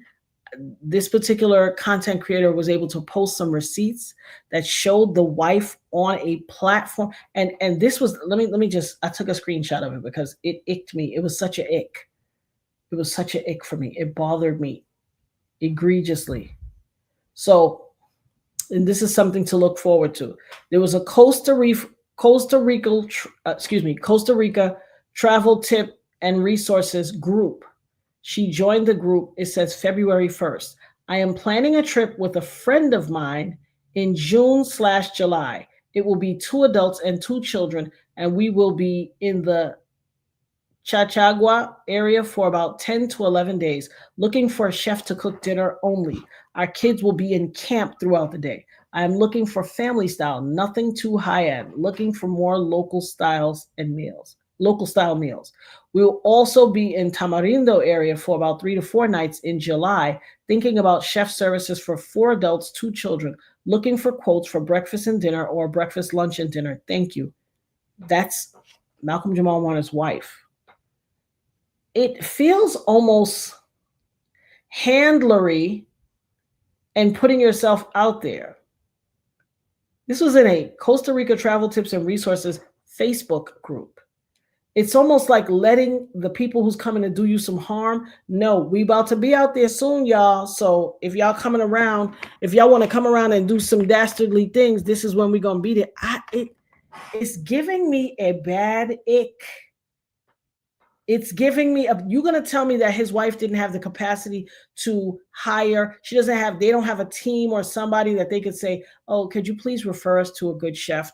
Apparently they've been there before. From what I understand, her family has a coffee shop there. Something don't pass the smell test. Something don't pass the smell test. Thank you, Auntie Kayla and Tanya, for a jolly good show. Thank you. Absolutely. You're welcome, my love. Something don't pass the smell test. Not the least of which is some reports are saying that she wanted to get a divorce. Other things are saying they're trying to post her as, oh, she's an actress. They said that girl played the waitress on Law and Order back in 2008. The waitress. And that she had this desire to be in the Hollywood realm. You know, they will set you up they'll put you with somebody. They'll put you with somebody. They'll put you with a handler. Okay? Something don't pass the smell test. But when you rush out there to be first, you run out there, you hurry up, you post things, and then guess what happened? You posting, you doing all this stuff, and then your information is obsolete or outdated. And you're not able to get the benefit of why this not, do I have it plugged into the right thing? Oh no, I'm playing myself. I'm about to log off, y'all. The headmaster has cracked that whip. Y'all don't hear that whip? Whoosh, whoosh. Y'all don't hear the sound of the whip? Oh god, this thing hot, boy. The headmaster K-Leg is cracking the whip. Thank you guys for being here with us. You could have been here. You could have been anywhere in the world, but you chose to be here with us. And that means the world to me. Shout out to my neurodivergents who are watching and not saying a word, but you're taking it all in. Shout out to my people luxuriating from the comfort of their bed, their chairs, their living room sofas, wherever you may find yourself on this lovely evening. The people at work, the people wherever they are, people on the bus driver, the train driver, whoever you are. You might just be listening in. Thank you for being here. Thank you for my people in the bushes and the people in the nosebleeds. We love you all. Thank you for loving the Nerd Herd. Thank you to the dopest ever headmaster to run the show, Miss K-Leg. Cracks that whip. Keep me on schedule. Don't play the radio. Okay?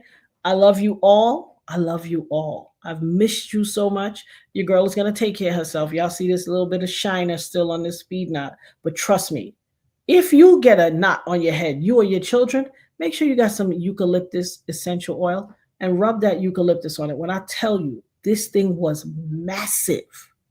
I think I put more eucalyptus than I did ice pack, and I put a lot of ice pack, but more eucalyptus, I promise you. Don't forget to like, share, subscribe, turn your notification bells on, and make sure you put it on all so that every time we come up here to share information with y'all, you are here to receive the benefit of this good word. Make sure you pay your tithes and offerings, because you know the deacon board and the Ursha board will come after you. We don't want that. We don't want y'all getting put out the good church. Now I'm teasing y'all. But by all means, sow your kind seeds if you are able to in any way that you can. And you can sow seeds in kind as well. I'm going to take care of this thing. For those on the replay gang, I had to show you guys this is happening to my eye. And right under here is the big chunk of bullet, the huge chunk of bullet. I'm not sure what's happening, why it's happening, but it's been happening for a while. I'm going to take care of myself. I want to be here with you guys. I want to be here with my family. I got a lot of work to do still, God's work to do. So, and I'm thankful and grateful to God for this life. But I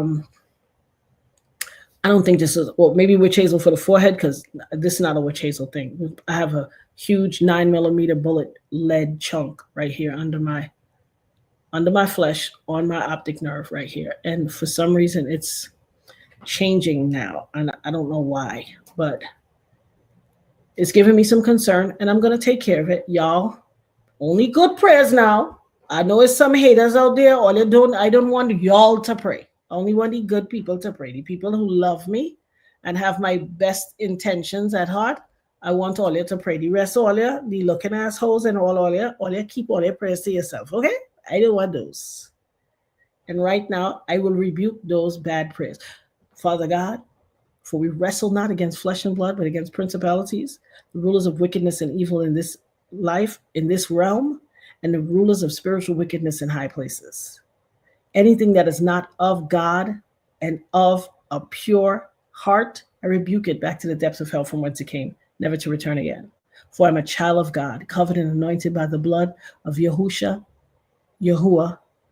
the Holy Spirit, and Yeshua, the Christ of Nazareth. No weapon formed against me shall prosper. Thus saith the Lord.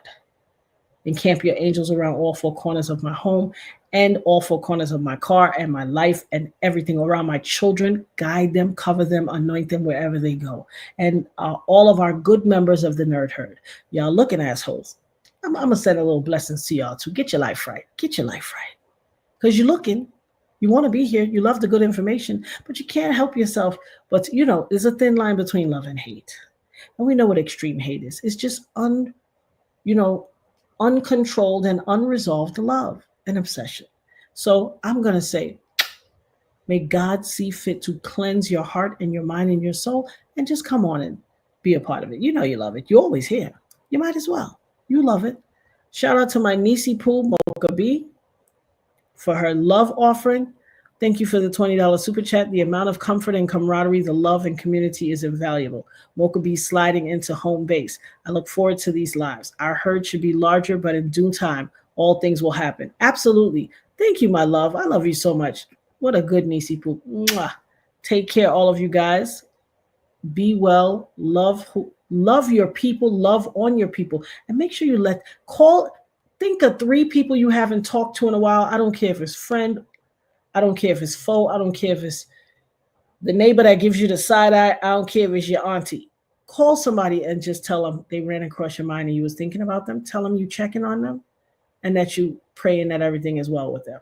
Somebody needs to hear that right now. Thank you for Sugar and Spice for the $2 super sticker. I appreciate you, my love. Thank you for your tithes and offerings. Guys, God is love.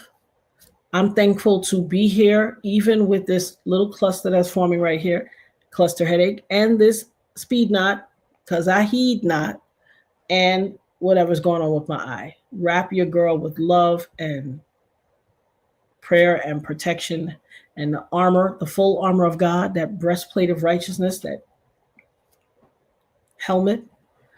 And I will see you tomorrow, please God. God willing, and the creek don't rise. I will literally and figuratively. And guys, start packing a bug out bag. We're going to have an upcoming show about bug out bag and safety and making sure you're prepared for the eventualities. You guys are seeing what's happening all over the world. It happened in Texas the other day, in New York, all over the place, Jersey. These floods are not to be played with. A lot of people are losing their lives because of the water. I want you guys to be okay. I want you guys to be okay. Thank you, Sasha. Actually, I got some frankincense right in my purse. So yes, indeed. But I want you guys to be okay. I love you all. Shout out on behalf of myself, the People's Princess Nirvana, the Headmaster K-Leg, and the entire Nerd Herd. I love you. And the Holy Spirit, Father God himself. Be well.